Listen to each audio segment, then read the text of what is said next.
Want to speak real English from your first lesson? Sign up for your free lifetime account at EnglishClass101.com.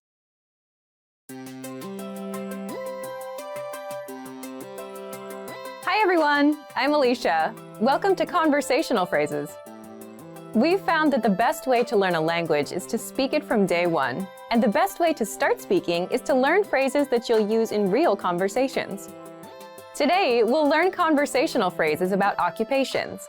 After watching this video, you'll be able to talk about your job and ask what somebody does for a living. And if you want to learn more vocabulary, phrases, and example sentences you can use in real-life situations, click the link in the description to download your occupation PDF cheat sheet for free. Now, let's take a look at some conversational phrases.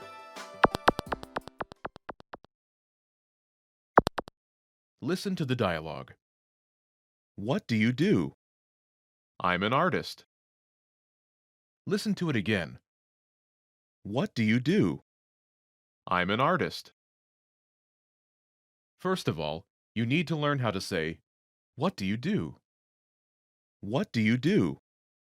Listen to it again. What do you do? What do you do?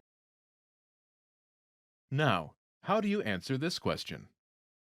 This is the pattern you'll need. I'm an, your occupation. I'm an, your occupation. For example, I'm an artist. I'm an artist. I'm an artist.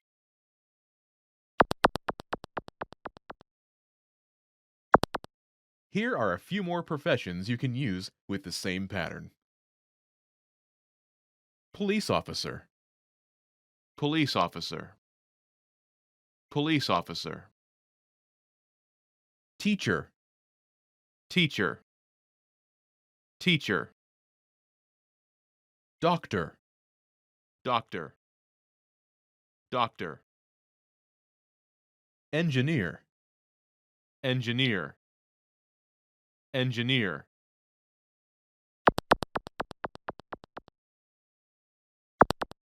Now, listen to some examples. What do you do? I'm a teacher. What do you do? I'm a doctor. What do you do? I am an engineer.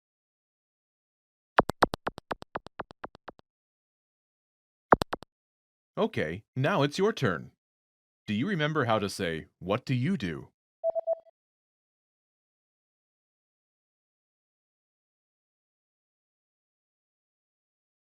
What do you do? Imagine you're a doctor. Do you remember how to say, doctor?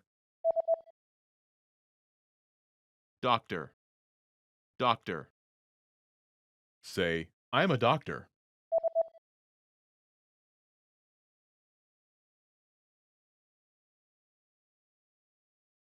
I'm a doctor. Now answer the question saying that you are a doctor.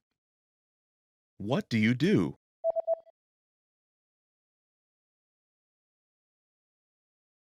I'm a doctor. Now, imagine you're a teacher. Do you remember how to say teacher? Teacher. Teacher. Say, I'm a teacher.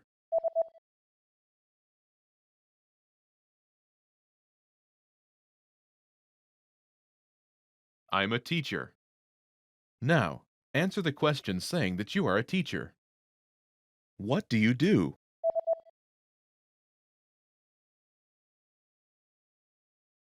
I'm a teacher. Now, imagine you're an engineer. Do you remember how to say engineer? Engineer. Engineer. Say, I'm an engineer.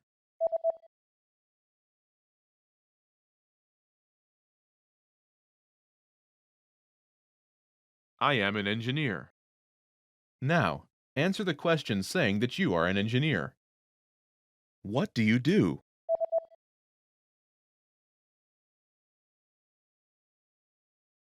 I am an engineer.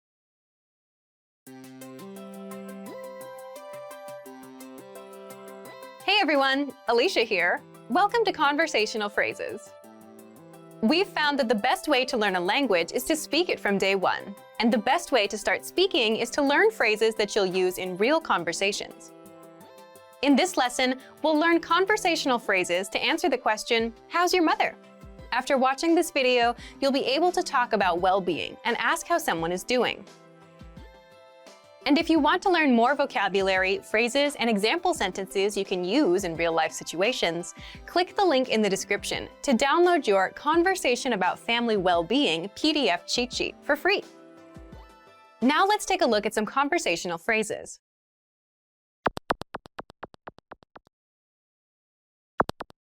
Listen to the dialogue. How's your mother? She's fine. Listen to it again. How's your mother? She's fine. First of all, you'll need to learn how to say, how's your mother? How's your mother? Listen to it again. How's your mother? How's your mother? Now, how do you answer this question? The pattern is she's state of well-being. She's state of well-being. For example, she's fine. She's fine. She's fine.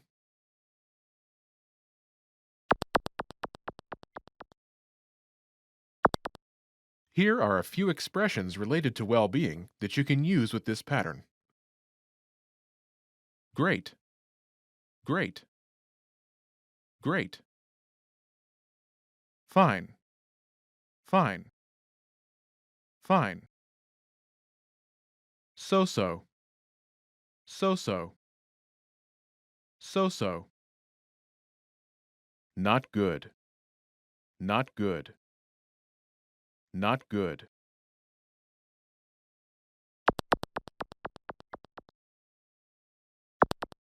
Let's look at some examples. Listen and repeat or speak along with the native speakers. How's your mother? She's great. How's your mother? She's so-so. How's your mother? She's not good.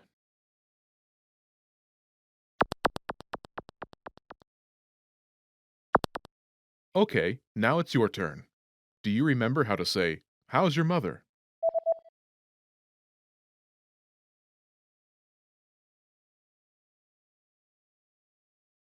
How's your mother? Imagine she's great.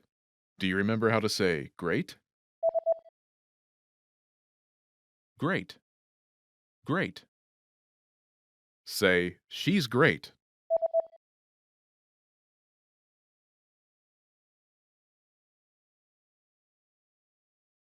She's great. Now, answer the question saying she's great. How's your mother?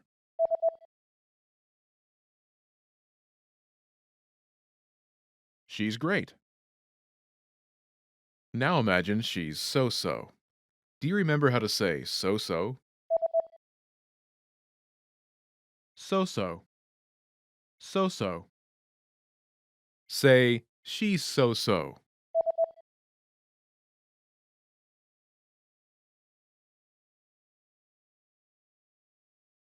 She's so-so. Now, answer the question saying she's so-so. How's your mother?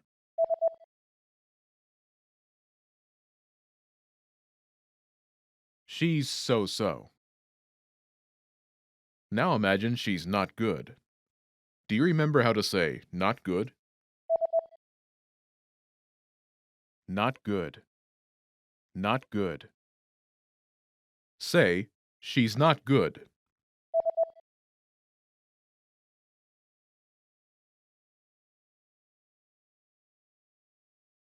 She's not good.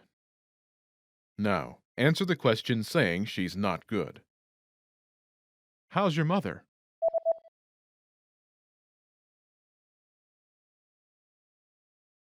She's not good. Want to speak real English from your first lesson? Sign up for your free lifetime account at EnglishClass101.com. Most people who learn a foreign language learn it so that they can one day have real-life conversations with native speakers. When you start out learning and crack open your first textbook or listen to your first podcast, having a real conversation can feel like a fantasy. When everything about a language feels new, it can be overwhelming. But this couldn't be further from the truth. While it does take a significant amount of time and effort to become fluent, having a conversation might not be as far off as you think. In this video, we'll look at 3 ways you can boost your conversational skills and start talking to native speakers. Number 1, find native speakers and practice with them. It's unlikely you live near a big group of native speakers to practice with. If you happen to be in a major or international city, your chances may be better. Check and see if your city has a general language exchange. Chances are there could be a native speaker there who is also trying to learn another language. Practicing in person with a native speaker is probably the most interesting option for honing your speaking skills.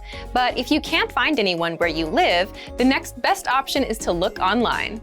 Luckily for language learners, the past 10 years or so have seen an explosion in online language exchange sites.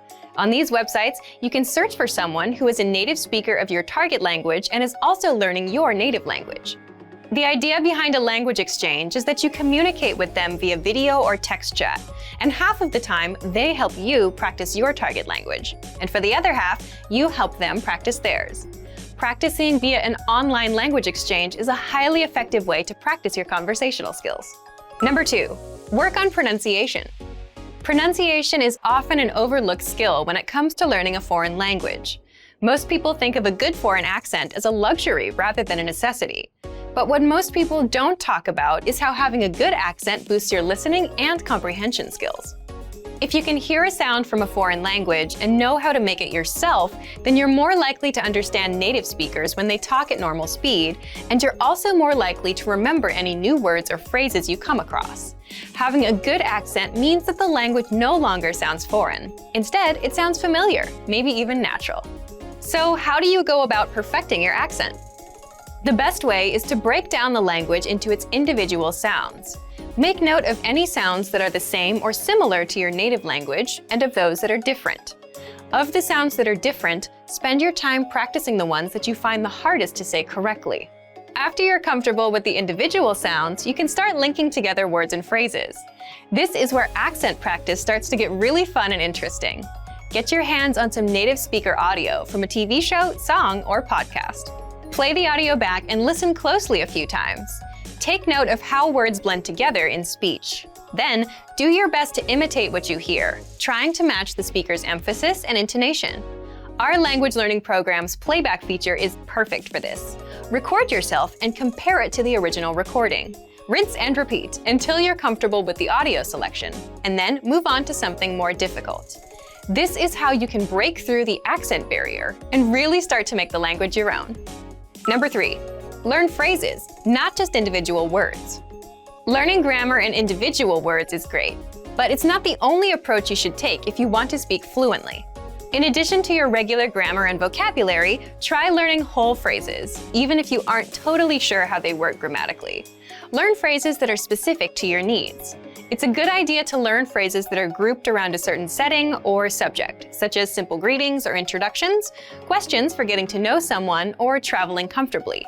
You can even learn filler phrases, which you can use so that you have something to say when, well, you don't know what to say. Learning phrases like this will help you become conversational faster. You may not understand what you're saying literally, but as long as you know the general meaning behind the phrase and know when to use it, you'll be able to talk like a native. Eventually, your knowledge of grammar and vocabulary should catch up with the phrases you know. Learning a new language should feel like an adventure.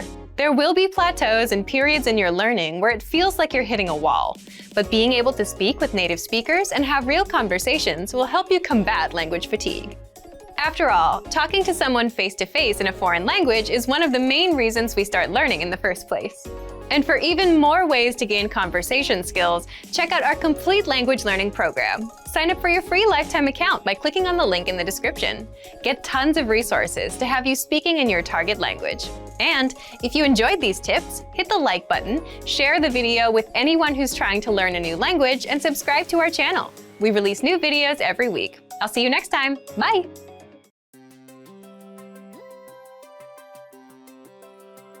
Hey everyone, Alicia here. Welcome to Conversational Phrases. We've found that the best way to learn a language is to speak it from day one. And the best way to start speaking is to learn phrases that you'll use in real conversations.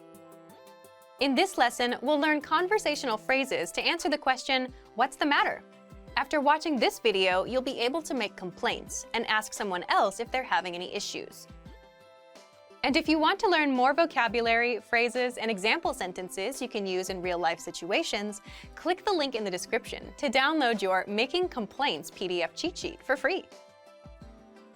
Now let's take a look at some conversational phrases.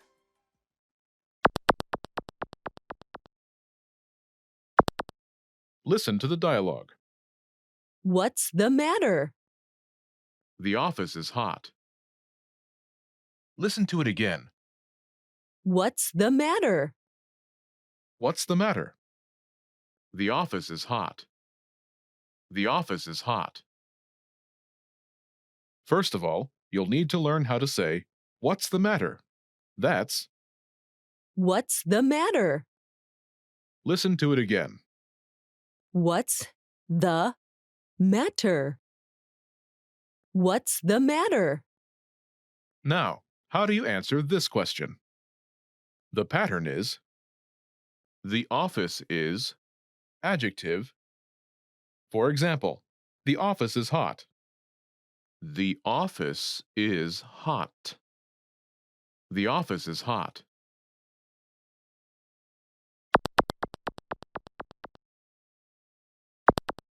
Here are a few more examples you can use with the same pattern to make complaints. Hot, hot, hot. Cold, cold, cold. Noisy, noisy, noisy. Dirty, dirty, dirty.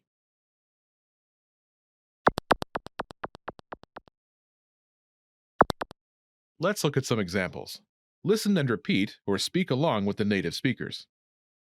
What's the matter? The office is cold. What's the matter? The office is noisy. What's the matter? The office is dirty.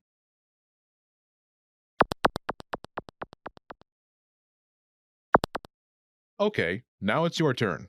Do you remember how to say, what's the matter?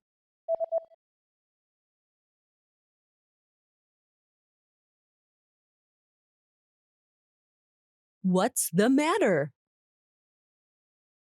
Imagine the office is cold. Do you remember how to say cold? Cold, cold. Say, the office is cold.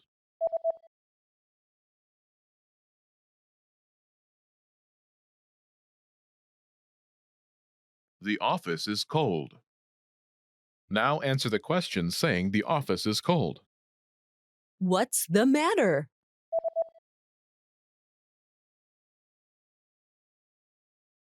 The office is cold.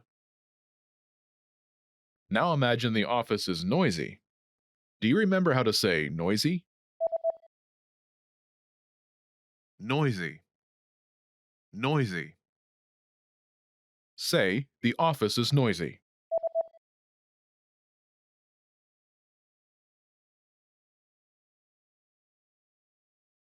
The office is noisy. Now, answer the question saying the office is noisy. What's the matter?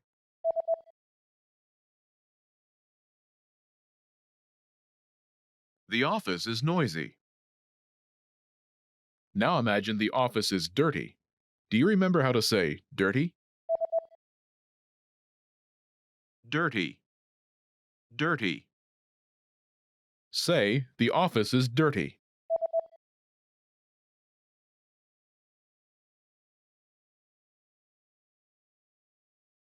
The office is dirty. Now answer the question, saying the office is dirty. What's the matter?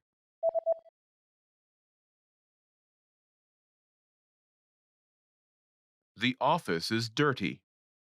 Want to speak real English from your first lesson? Sign up for your free lifetime account at EnglishClass101.com. You've studied for a while and are ready to talk to people and practice what you've learned. But where do you start? Starting a conversation in a new language can seem a bit intimidating. How do you just jump into it? In this video, we'll look at 5 ways to start conversations. Number 1. Introduce yourself in your target language. This is usually one of the first things you learn when you start studying a new language. And sometimes, starting a conversation, or continuing one, is as simple as introducing yourself. Number 2. Talking about the weather. This is a universal talking point. People talk about the weather all over the world. And just saying, "It's really nice today," is enough to start a conversation. A great way to practice your weather conversation skills is to check out our Can-Do lesson pathway. This series of lessons teaches you how to talk about the weather in your target language. Number 3. Give compliments. Compliments are a great way to start a conversation. You can compliment something about your conversation partner's city, country, or something specific to them personally. "Hey, your bag is super cute," or "That ice cream looks delicious." These kinds of compliments can lead to further conversation about what you complimented. In this case, it could be fashion or a local restaurant. This is a great way to make quick connections with people. Number 4. Ask for help. For example, you can ask for directions, ask about prices, or request recommendations for restaurants or shopping spots, and let the conversation go from there. People are usually happy to lend a helping hand to tourists who are visiting their city. Number 5. Learn phrases for transactions. This can include getting a room at a hotel or telling a taxi driver where to go. When you're traveling overseas, you'll need to talk to other people in your target language. And while this might be a bit scary at first, you'll find that the people you meet are just happy that you're trying to communicate with them. So get started talking in your target language now. For even more tips on how to start conversations, check out our complete language learning program. Sign up for your free lifetime account by clicking on the link in the description. Get tons of resources to have you speaking in your target language. And if you enjoyed these tips, hit the like button, share the video with anyone who's trying to learn a new language, and subscribe to our channel. We release new videos every week. I'll see you next time. Bye!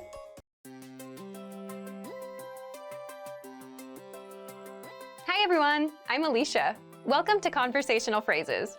We've found that the best way to learn a language is to speak it from day one. And the best way to start speaking is to learn phrases that you'll use in real conversations. In this lesson, you'll learn conversational phrases to ask and answer the question, "How do you say this?" After watching this video, you'll be able to ask someone how a word is pronounced. And if you want to learn more vocabulary, phrases, and example sentences you can use in real-life situations, click the link in the description to download your How to Say Something PDF cheat sheet for free. Now, let's take a look at some conversational phrases.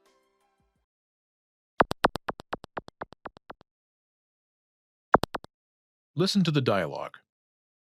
How do you say this? It's parking lot. Listen to it again. How do you say this? It's parking lot. First of all, you'll need to learn how to say, "How do you say this?" That's, "How do you say this?" Listen to it again. How do you say this? How do you say this? Now, how do you answer this question? The pattern is It's word. For example, it's parking lot. It's parking lot. It's parking lot.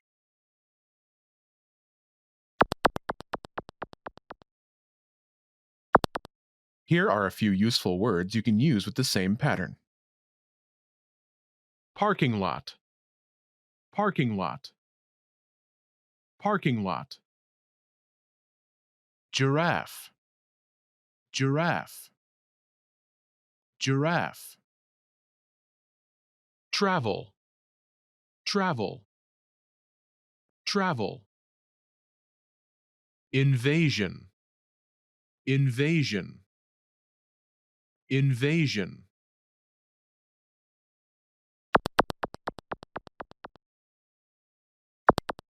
Let's look at some examples. Listen and repeat or speak along with the native speakers. How do you say this? It's giraffe. How do you say this? It's travel. How do you say this? It's invasion.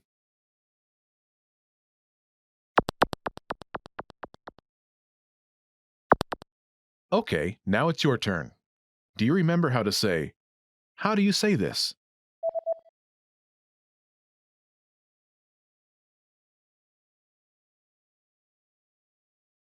How do you say this?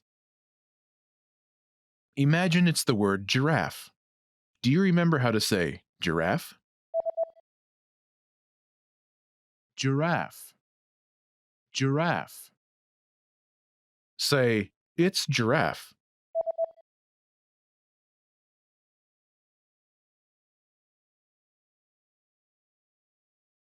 It's giraffe.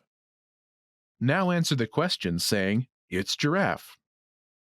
How do you say this?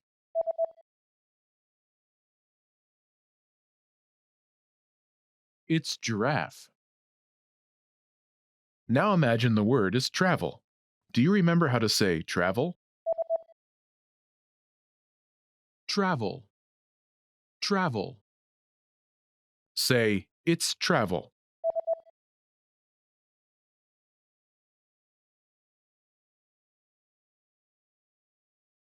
It's travel. Now, answer the question saying it's travel. How do you say this?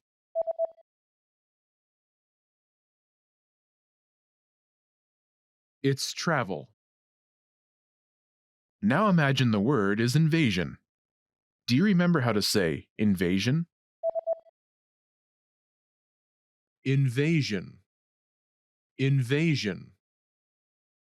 Say, it's invasion.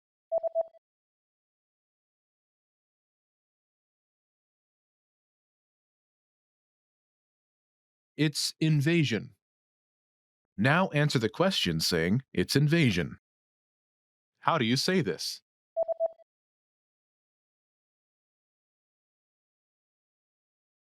It's invasion. Want to speak real English from your first lesson? Sign up for your free lifetime account at EnglishClass101.com. Want to speak your target language with confidence and impress native speakers? When learning to speak a new language, you have lots of things to think about, including grammar, vocabulary, and pronunciation. Because you're thinking of all of these things and trying to speak, it can be difficult to communicate with confidence, especially in the beginning. This is why it's helpful to make confidence-building exercises part of your language learning process. In this video, you'll learn 7 ways to boost your confidence. 1. Read out loud. This might seem pretty basic, but it's a great way to practice speaking. Reading aloud lets you practice speaking without having to think about grammar or things to talk about. Reading out loud lets you focus on your pronunciation and the rhythm of the language. It can help you learn to speak more smoothly and quickly, without even thinking about it. If you're using our lessons, read the dialogue out loud as you listen. You can read along with the dialogue tool, the lesson notes, or the transcript. 2. Read like a child. This might sound strange, but think about children learning to read. They go slow and sound everything out. Maybe it takes 2 or 3 tries before they read a new word smoothly, and a few more tries before they can read it at a natural pace. This example applies to language learning too. If you find a complex sentence in something you're reading, read it slowly at first, then speed up. With practice, you'll be able to say it easily. It might feel a bit silly to speak very slowly, but this kind of practice can help you identify tough sounds you might miss or say incorrectly when reading quickly. 3. Use the dialogue breakdown tool. If you're using our site, this is a great tool to take advantage of. It breaks down lesson conversations into individual lines. You can listen to the audio for each line, learn what each line means, and can reread and review as much as you want. 4. use the voice recorder to record and compare yourself with native speakers. Just click on the microphone icon next to each line in the dialogue section. You can use this tool to perfect your pronunciation if you like, but this is also something you can use to work on speaking with confidence at native level speed. You'll find this tool in the dialogue section of all of our lessons. 5. Repeat and review old lesson conversations. Reviewing what you've studied in the past is the best way to make sure you maintain what you've learned. Go back to older lessons, download the lesson dialogue tracks, and re-listen to the conversations again and again. Or you can reread the dialogue lines from previous lessons until you've mastered them all. 6. Shadow conversations. Repeat what you hear out loud. This tactic is important, but it can be tricky when you're doing a brand new lesson. If you're reviewing dialogues from lessons you've done though, it's super easy to do. Just listen to the dialogue and repeat what you hear. Shadowing means mimicking the speaker as soon as they speak, following their intonation and rhythms as closely as possible. 7. Send recordings to your Premium Plus teacher. If you want to speak with confidence, there's no better confidence boost than feedback from a native speaker, and you get just that with a Premium Plus teacher. You can record yourself reciting a lesson dialogue or any dialogue of your own, and your teacher will give you specific tips on how to improve. From the tips your teacher gives you, choose at least one and practice, practice, practice. Being able to react quickly and with confidence in a conversation is typically not something you can do on your first try, but if you continue practicing, you'll gradually find yourself speaking with ease. And for even more ways to build your speaking confidence, check out our complete language learning program. Sign up for your free lifetime account by clicking on the link in the description. Get tons of resources to have you speaking in your target language. And if you enjoyed these tips, hit the like button, share the video with anyone who's trying to learn a new language, and subscribe to our channel. We release new videos every week. I'll see you next time. Bye!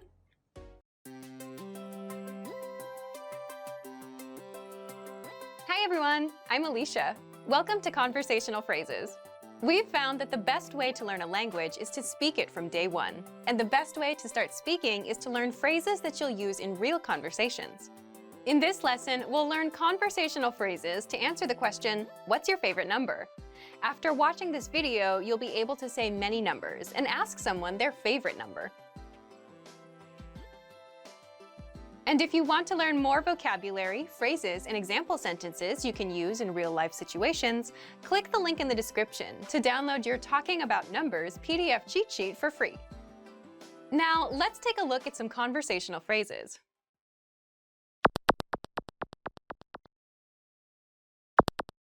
Listen to the dialogue. What's your favorite number?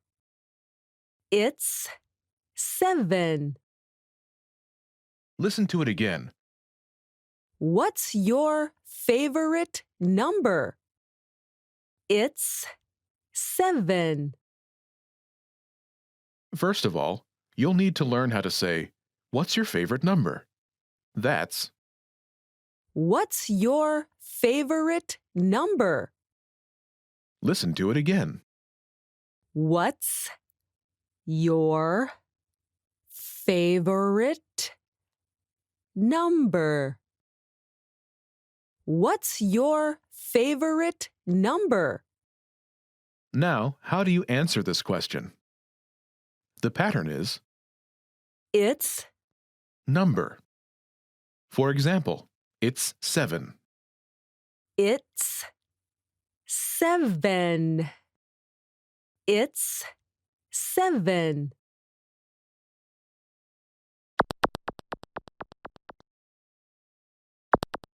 Here are a few more numbers you can use with the same pattern.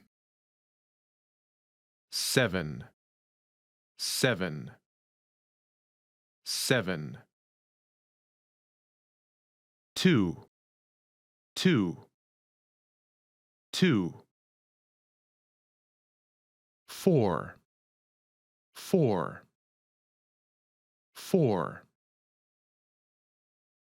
9, 9, 9.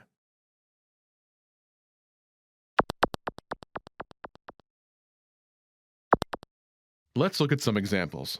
Listen and repeat or speak along with the native speakers. What's your favorite number? It's 2. What's your favorite number? It's 4. What's your favorite number? It's 9.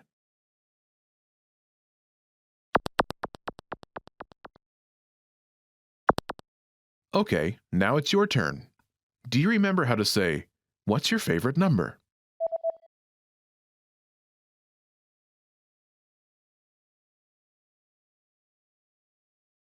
What's your favorite number? Imagine it's 2. Do you remember how to say 2? 2. 2. Say, "It's 2."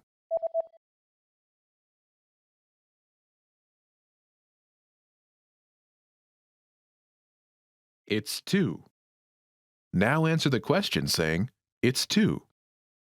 What's your favorite number?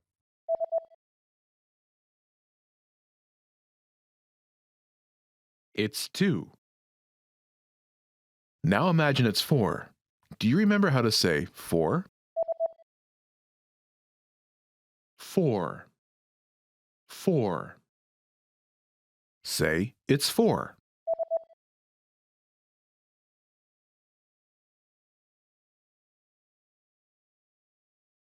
It's 4. Now answer the question by saying, "It's 4." What's your favorite number?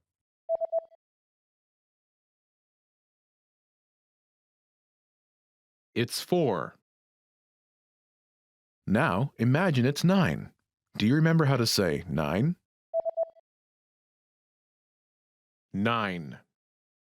9. Say, "It's 9."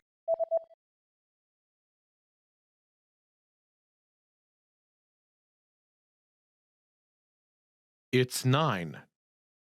Now answer the question saying, "It's 9." What's your favorite number?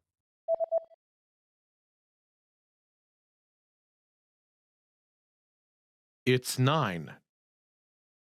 Want to speak real English from your first lesson? Sign up for your free lifetime account at EnglishClass101.com. Want to speak and understand more of your target language? If so, of course, you'll need to know more words and phrases than you do now. In this video, we'll cover 5 ways to master new words and phrases fast. Number 1, use our free vocabulary list. This is a free library of vocabulary and phrase lessons for all kinds of situations. You can learn words and phrases for current events, holidays like Halloween and Thanksgiving, and useful topics like the top 10 ways to say hello, conversational phrases, and more.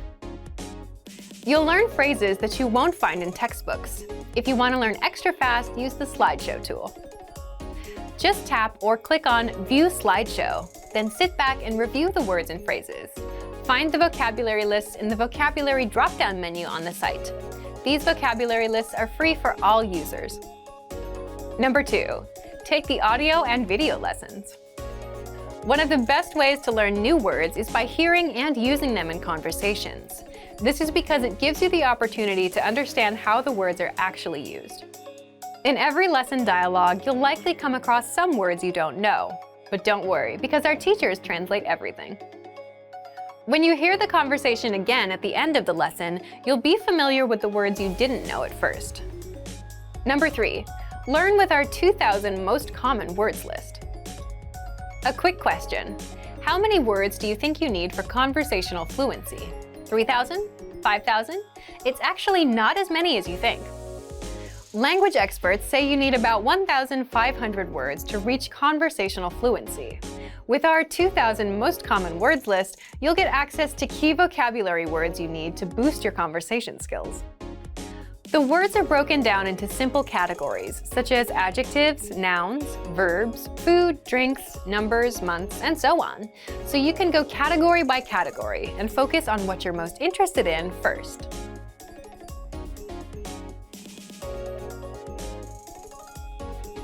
With this tip, we're not talking about paper flashcards. We're talking about the smart flashcards that you can find in our premium study tools. This is an automatic system individualized for each member based on their study needs.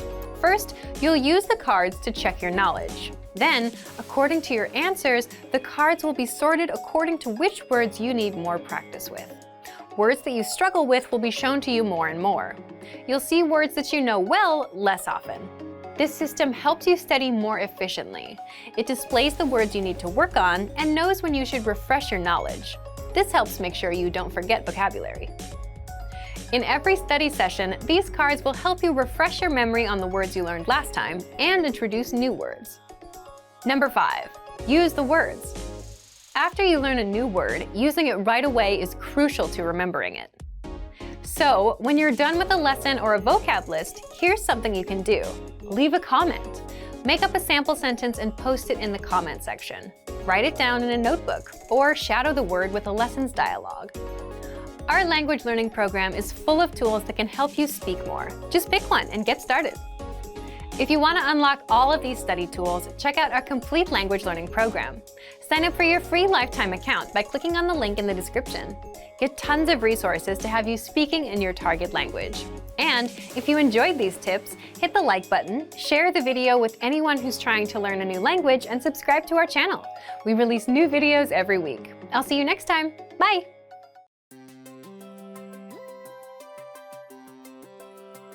Hi everyone, I'm Alicia. Welcome to Conversational Phrases. We've found that the best way to learn a language is to speak it from day one. And the best way to start speaking is to learn phrases that you'll use in real conversations. In this lesson, we'll learn conversational phrases to answer the question, what kind of movies do you like? After watching this video, you'll be able to talk about movies and ask other people about their favorite kinds of movies. And if you want to learn more vocabulary, phrases, and example sentences you can use in real-life situations, click the link in the description to download your Talking About Movies and TV PDF cheat sheet for free. Now, let's take a look at some conversational phrases.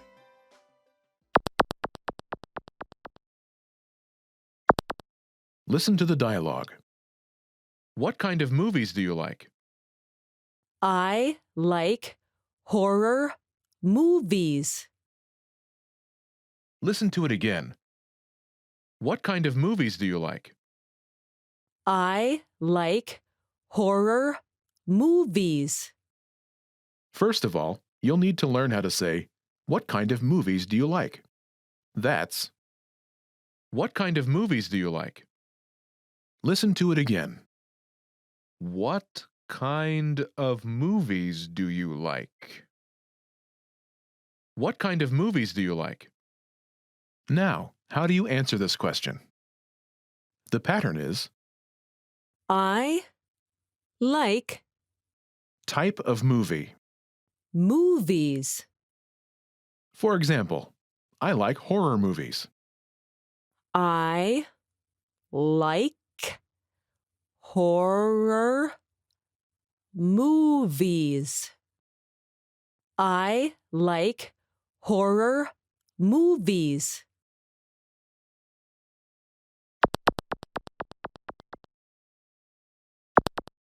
Here are a few more kinds of movies you can use with the same pattern to talk about movies. Horror, horror, horror. Comedy, comedy, comedy. Fantasy, fantasy, fantasy. Romance, romance, romance.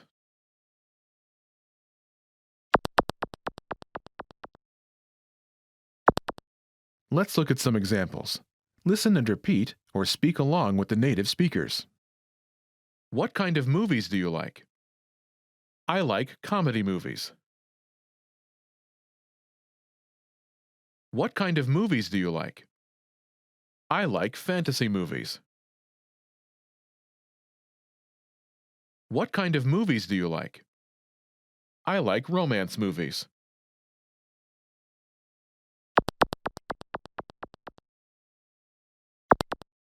Okay, now it's your turn. Do you remember how to say, what kind of movies do you like?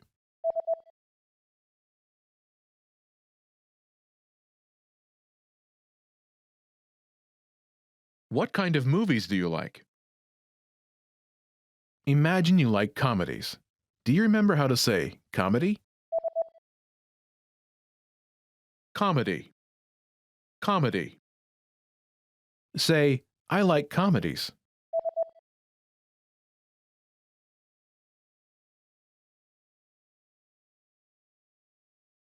I like comedy movies. Now answer the question saying that you like comedies. What kind of movies do you like?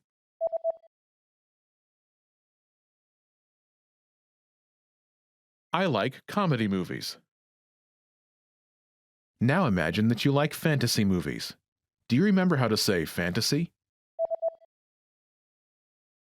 Fantasy. Fantasy. Say, I like fantasy movies.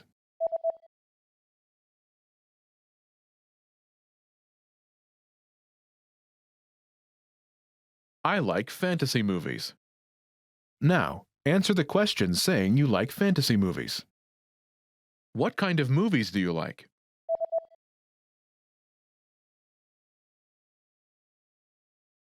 I like fantasy movies. Now imagine you like romance movies. Do you remember how to say romance? Romance. Romance. Say, I like romance movies.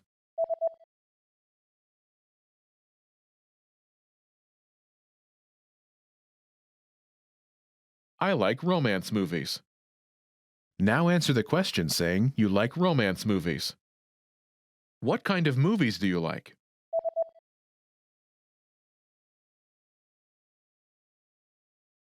I like romance movies.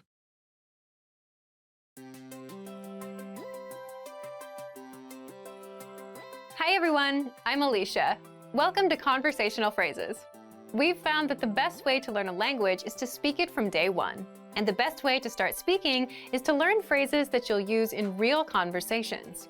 In this lesson, you'll learn conversational phrases to answer the question, what are you doing during the holiday? After watching this video, you'll be able to talk about your holiday plans. And if you want to learn more vocabulary, phrases, and example sentences you can use in real-life situations, click the link in the description to download your National Holidays PDF cheat sheet for free. Now, let's take a look at some conversational phrases.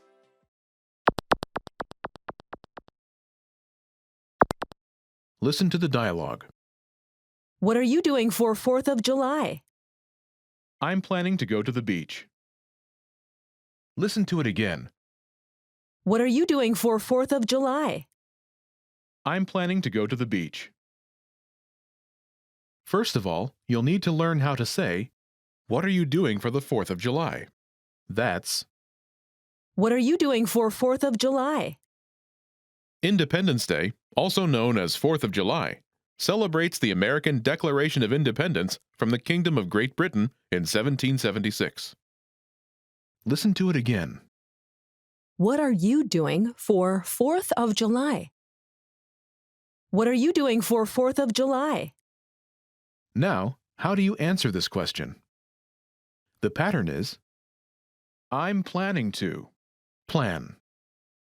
I'm planning to plan. For example, I'm planning to go to the beach. I'm planning to go to the beach. I'm planning to go to the beach.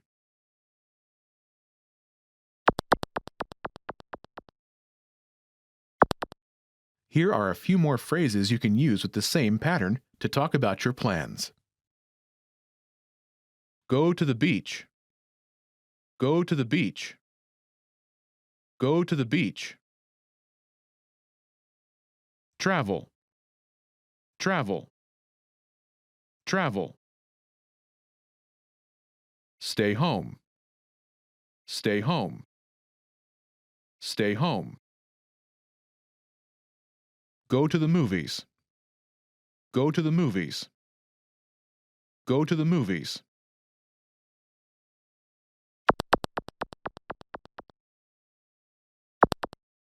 Let's look at some examples. Listen and repeat, or speak along with the native speakers. What are you doing for 4th of July? I'm planning to travel. What are you doing for 4th of July? I'm planning to stay home. What are you doing for 4th of July? I'm planning to go to the movies.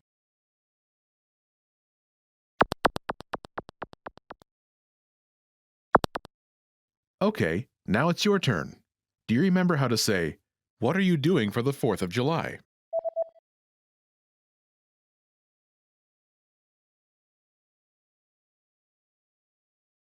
What are you doing for 4th of July? Imagine you're planning to travel. Do you remember how to say travel? Travel. Travel. Say, I'm planning to travel.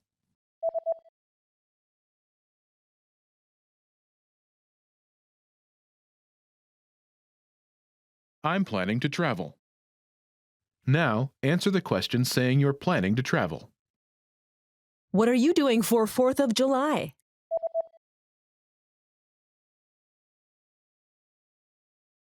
I'm planning to travel. Now, imagine you're planning to stay home. Do you remember how to say, stay home? Stay home. Stay home.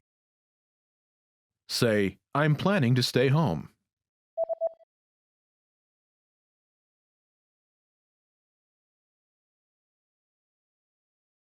I'm planning to stay home. Now, answer the question saying you're planning to stay home. What are you doing for 4th of July?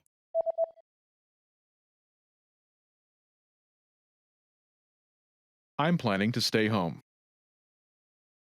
Now imagine you're planning to go to the movies. Do you remember how to say, go to the movies? Go to the movies. Go to the movies. Say, I'm planning to go to the movies.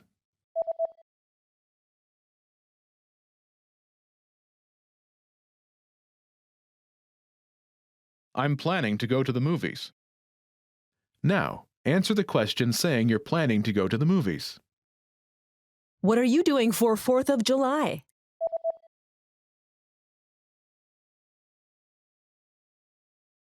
I'm planning to go to the movies. Want to speak real English from your first lesson? Sign up for your free lifetime account at EnglishClass101.com. When learning a new language, everyone should have an ultimate goal to work towards. Whether you want to be able to connect with a relative, easily order food while traveling, or go somewhere new, having an end goal for your learning can be very motivating. A popular but challenging goal is being able to speak like a native speaker. It's difficult to measure exactly when you reach this goal, and it's not something you can pick up using textbooks alone. So how do you work on making your speech more natural? That's what we're going to look at today. Here are 3 tips to help you practice talking like a native speaker. Number 1, focus on vocabulary. If your goal is to speak like a native, you might be really focused on speaking quickly or using as many complex grammar patterns as possible. But in our native languages, we're not always trying to speak as fast as possible, and we use complex grammar patterns when necessary, not to show off. Vocabulary, however, is extremely important to expressing ourselves naturally. Your choice of words can reveal a lot about you and your understanding of the language. Most learners have had the experience of using a phrasebook or a dictionary to find a word they want to use, trying the word in conversation, and getting a look of confusion from the native speaker. In some cases, although your word choice may be grammatically correct, the word may be inappropriate for the situation or totally unnatural. This is especially important in business and other formal situations, where the right level of formality and professionalism is key. Being able to understand nuances in vocabulary words can also help you understand relationships between people just by listening to the conversation. Try to listen to many different types of conversations. Listen to how people talk to their friends, their superiors, and in customer service situations. This will give you a better idea of how to talk to others naturally. In some languages, you can omit words from sentences or use more direct communication styles. It's important to be aware of these things so you can apply them yourself. Colloquialisms and slang are also commonly used in most languages. As this sort of vocabulary is always evolving, it can be difficult to keep up with the latest words. Talk with native speakers and consume media in your target language to make sure you pick up these kinds of expressions. Media is a great resource for your learning. Ultimately, knowing the appropriate vocabulary to use for each situation will really help you sound more knowledgeable. Number 2, perfect your accent. With every language, there are unique pronunciation and intonation challenges. Some languages are tonal languages, and a change in pitch can completely change the meaning of a word. Then there's the fact that most countries have multiple dialects, and so people from one area of the country may sound different from those in another. So what is the best way to listen to a wide range of accents and different pronunciations? Video and audio resources are a great way to do this. YouTube is a perfect place to start because people from all kinds of different backgrounds upload videos to the platform. You can watch educational videos, daily life vlogs, cooking shows, a travel series, whatever interests you. Pay attention to the different ways people speak. Everyone is unique. And then practice speaking like them. This kind of practice can help you sound more natural. One note, please be aware of the type of resources you're using. For example, if you find a video where a speaker uses a rare dialect, it might not be a good idea to use that for your pronunciation practice, unless you have a special reason for studying a specific accent. As a general rule, it's best to try to search for practice resources that use a standard form of the language you're studying. Number 3, copy what you hear. Do you remember how you learned to speak as a child? We rarely learned new words just listening to them, or reading after we learned how. When we were little kids, we imitated the sounds we heard by repeating the sounds out loud. While you're talking to a friend, watching videos, or listening to audio in your target language, you can do this to try and replicate the way they speak. Doing this will help you work on mastering the flow of the language, your accent, intonation, and pronunciation. Of course, you might also pick up some new vocabulary this way. Make sure to repeat new words often. It's a great way to make sure you remember them.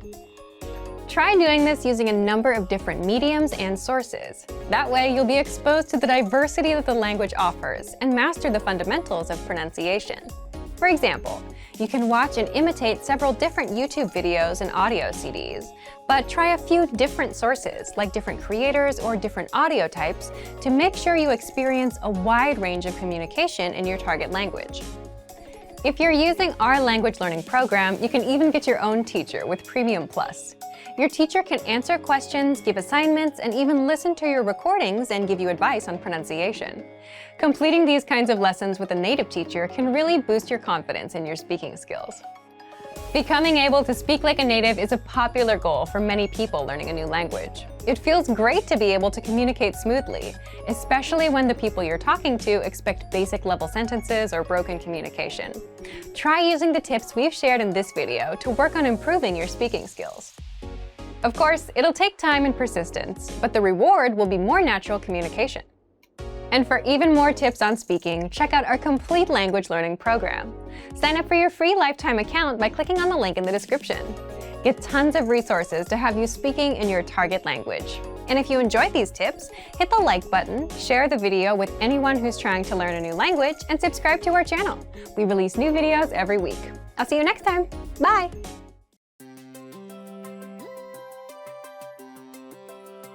Hi everyone, I'm Alicia. Welcome to Conversational Phrases. We've found that the best way to learn a language is to speak it from day one. And the best way to start speaking is to learn phrases that you'll use in real conversations. In this lesson, you'll learn conversational phrases to use when talking on the phone. After watching this video, you'll be able to ask for someone on the phone and to put someone on hold. And if you want to learn more vocabulary, phrases, and example sentences you can use in real-life situations, click the link in the description to download your Making a Phone Call PDF cheat sheet for free. Now, let's take a look at some conversational phrases.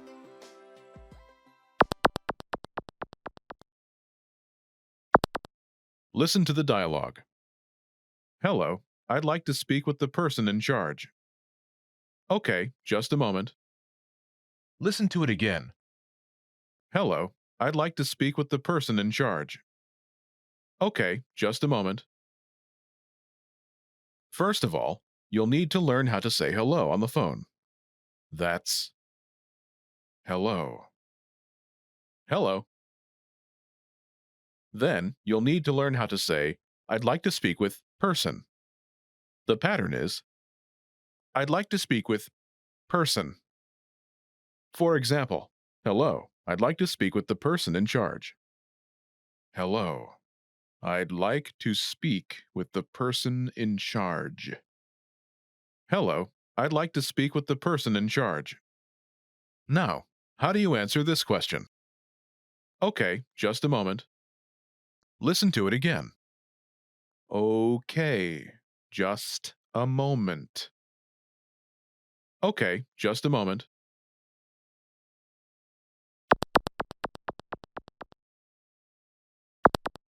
Here are a few more phrases you can use with the same pattern to talk on the phone. The person in charge. The person in charge. The person in charge. A sales representative. A sales representative. A sales representative.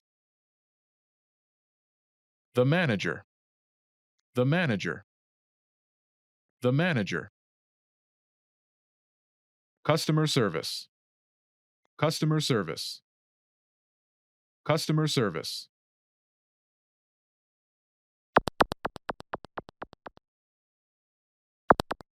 Let's look at some examples. Listen and repeat or speak along with the native speakers. I'd like to speak with a sales representative. Okay, just a moment. I'd like to speak with the manager. Okay, just a moment. I'd like to speak with customer service. Okay, just a moment.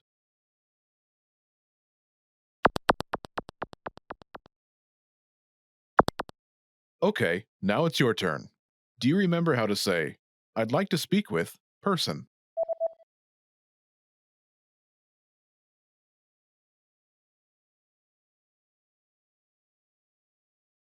I'd like to speak with person. And how do you answer it?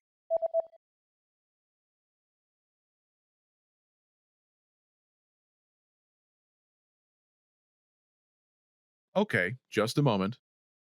Imagine you want to talk to a sales representative. Do you remember how to say a sales representative? A sales representative. A sales representative. Say, I'd like to speak with a sales representative.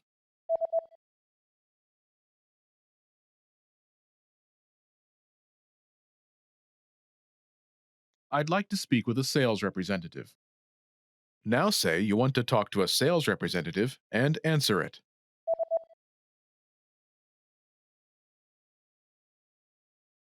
I'd like to speak with a sales representative. Okay, just a moment. Now, imagine you want to talk to the manager. Do you remember how to say the manager? The manager. The manager. Say, I'd like to speak with the manager.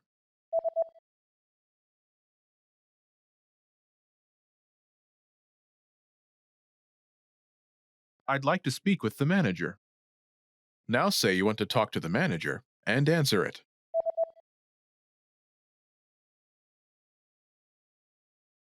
I'd like to speak with the manager. Okay, just a moment. Now imagine you want to talk to customer service. Do you remember how to say customer service? Customer service. Customer service. Say, I'd like to speak with customer service.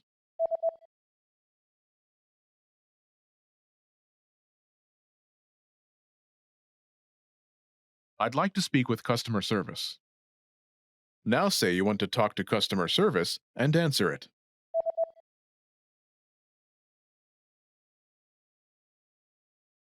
I'd like to speak with customer service. Okay, just a moment. Want to speak real English from your first lesson? Sign up for your free lifetime account at EnglishClass101.com. Want to finally start speaking in your target language? In this guide, you'll discover the top 7 ways to practice speaking on your own with our lessons. Let's begin. Number 1, shadowing. Shadowing is a proven learning technique where all you do is repeat what you hear in order to practice speaking. So, access any audio or video lesson on the site and press the play button to start. Then, as you listen or watch, just repeat the conversations. Or, even easier, read along out loud with the dialogue section. The script is right there in front of you. With our lessons, you can master entire conversations, just like that. Number 2, read out loud. I just mentioned it, but reading out loud is another powerful tactic and deserves its own mention. With every lesson, you get written transcripts and translations. So, as you play the lesson, read the dialogue out loud as you hear it. Why? By reading out loud, you're also practicing your speaking skills. You can do this with the lesson notes, the lesson transcript, or the dialogue tool. With the dialogue tool, you can listen to each line again and again, and repeat out loud until you master them all. Number 3, speed up your reading to speed up your speaking. Being able to speak without thinking is a sign of language mastery. If you're talking to a native and can respond quickly, they'll assume that you're fairly fluent. How can you do this? When you read out loud, try increasing your speed a little bit every time. So, start by reading with the dialogue tool. If you're like most learners, you'll read the first line slowly. That's because you're still getting used to the words, which is okay. Reread it. On your second try, you know most of the words, and you'll read a little faster. Reread it again. On your third try, you'll be even faster, at a native speaker's speed. And being able to read these phrases out loud and fast will help you speak fast. Number 4, record and compare yourself with native speakers. In order to sound like a native speaker, you must imitate native speakers. So here's how. Access the voice recorder, which is in the Dialogue Study tool in every lesson. Click on the microphone icon. Listen to the native speaker's audio, and then record yourself. You can then compare the 2 recordings side by side, and practice and try again and again until you perfect your pronunciation. Number 5, get feedback from our Premium Plus teacher. If you're learning by yourself and don't have access to real teachers, then you can always get feedback from our Premium Plus teachers. With the My Teacher tool, you can record yourself speaking and send the audio file to the teacher. They'll review it and tell you what to improve and how. That's it.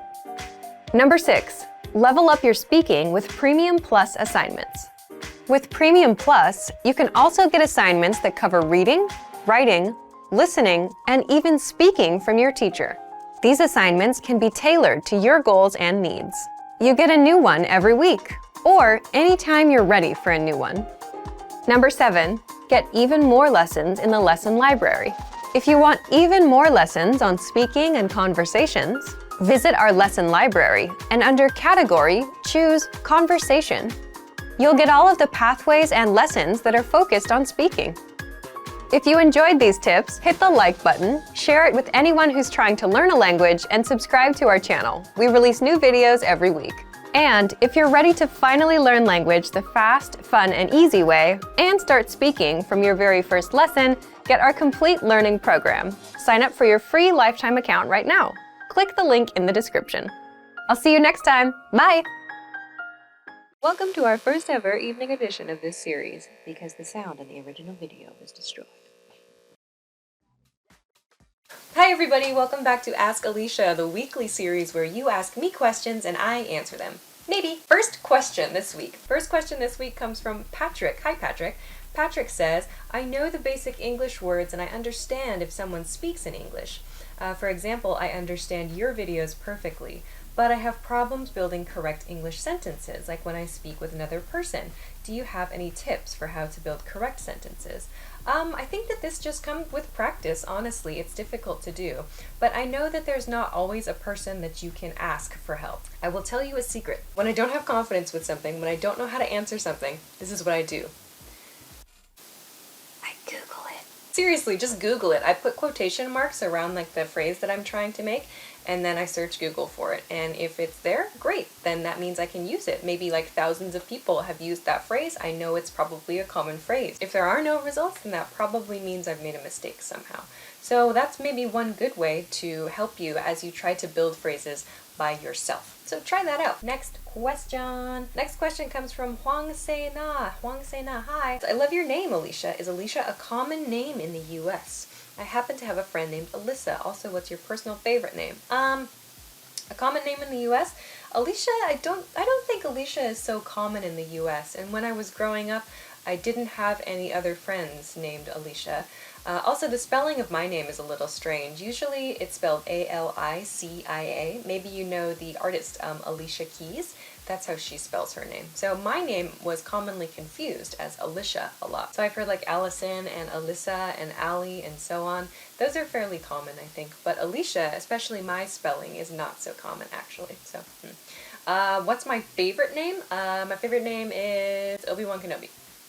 Next question. Next question comes from Long. Is the H sound not always pronounced when followed by another consonant? For example, wall hanger or come back home. Yes, the H sound is often pronounced very softly. It's quite difficult to pronounce all of these syllables clearly. Like in the example, come back home, it's quite difficult to say the H sound clearly. So in those cases, it's quite common to make the H sound quite soft, like come back home. Next question. Romeo from Vietnam. Hi again, Romeo. Romeo says, hello, Alicia. Do native speakers say you aren't gonna blah blah blah or you're not gonna blah blah blah? Which contracted form is used more? I think they're used equally, like you can choose which you prefer. Me? I think I usually say you're not gonna. I probably use you are. I contract the you are. You're not gonna, or you're not gonna do something. I probably use you're not more often than you aren't gonna. Next question is from Wagner. Wagner? Have you written any operas? Why do American people pronounce English class 101 instead of 101 or 101? Oh, this relates to like university and college level courses actually. So there are 4 levels to universities or to colleges in the US. First year, second year, third year, and fourth year. So the classes for each of those are numbered. So first year classes begin with 1, second year classes with 2, third year classes with 3, fourth year classes with 4. So first year classes, like it tends to be like the basic classes, begin with a 1, and like the most basic of those classes is usually 101. So like English class 101, that's kind of making like a friendly introduction to English, in other words. So we say 101. We always use that sort of pattern when speaking. We don't say 101. We always use 101 or like 124 or like 367. I don't know what those classes are, but we always say each individual number. Nice question though, interesting. Next question is from Danny. Would you tell us about here you are, here you go, there you are, there you go, and here, there, we, you, it, they, we, go. Oh gosh, okay. I'll talk about the ones that you introduced. What do they mean and how do you use them naturally? So let's talk first about here you are and here you go. So we use these when we present someone with something. So you give someone something. Here you are, here you go. Like you are at a restaurant, maybe your order arrives. Here you are, here you go. Something like in a service situation, you might hear this kind of from like a friendly staffish, like staff-related person, I suppose. Here you are, here you go. Or maybe from a teacher to a school child, maybe. Here you go. we use it to like present something, to present an object that maybe they're expecting to receive. Let's talk then about there you go and there you are. So we use there you go when someone is able to do a thing they've been practicing for a while. So for example, if a child is learning how to ride a bicycle and they've been struggling with it for some time, but then gradually they get better at it and they can do it. A parent might say, "Oh, there you go, you got it, you got it." It's like a support word, an encouragement word. There you go. The last one on your list, though, there you are. In American English, we use there you are in a situation where we're looking for someone. We've been looking for someone we're expecting to meet, and it's been difficult to find them. Maybe you visit a few different spots, but then at last you find this person, maybe like in a break room or someplace you might not expect them. But when you do find them and you say, "Oh, there you are," we say it with that sort of intonation. "Oh, there you are." It sounds immediately to the listener like, "Oh, this person has been looking for me." Next question. Next question is from LOJ. LOJ, LOJ says, "My question is about phrasal verbs. What is the meaning of knocked out?" Like here, example sentence 1. Knocked me out of my possession. Or 2, knocked the wind out of me. I had a problem with the word possession. Knocked me out of my possession. I'm not quite sure. This could refer, though, to, in a very rare situation, we have this word possession, which refers to like this thing called demonic possession, where there's this idea that a bad spirit gets into the body and controls a person's behavior. We call that possession. So we could say like a priest knocked me out of my possession. To go back to your original question, though, the word knock out as a phrasal verb, to knock out means like it means forcefully or forcibly remove something. Because of some impact, an object is removed from its original location. So for example, a jogger could be coming at me and they run into me and they knock my phone out of my hands. So in that case, my phone is being removed because of the impact of the jogger. So to knock something out means like to remove from its original location from force. In your second example then, knocked the wind out of me.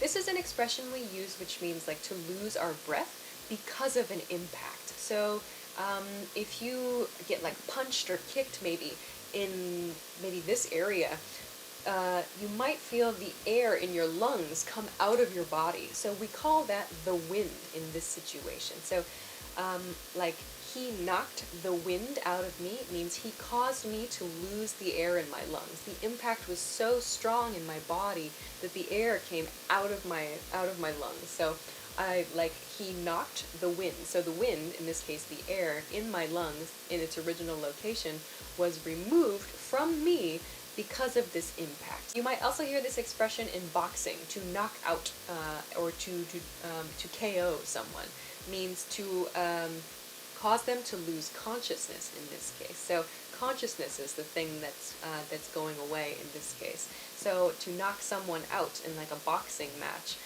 means they lose consciousness. In other words, a KO we sometimes say. The first example sentence is not actually so clear to me. So it's also possible there's an error in the original text.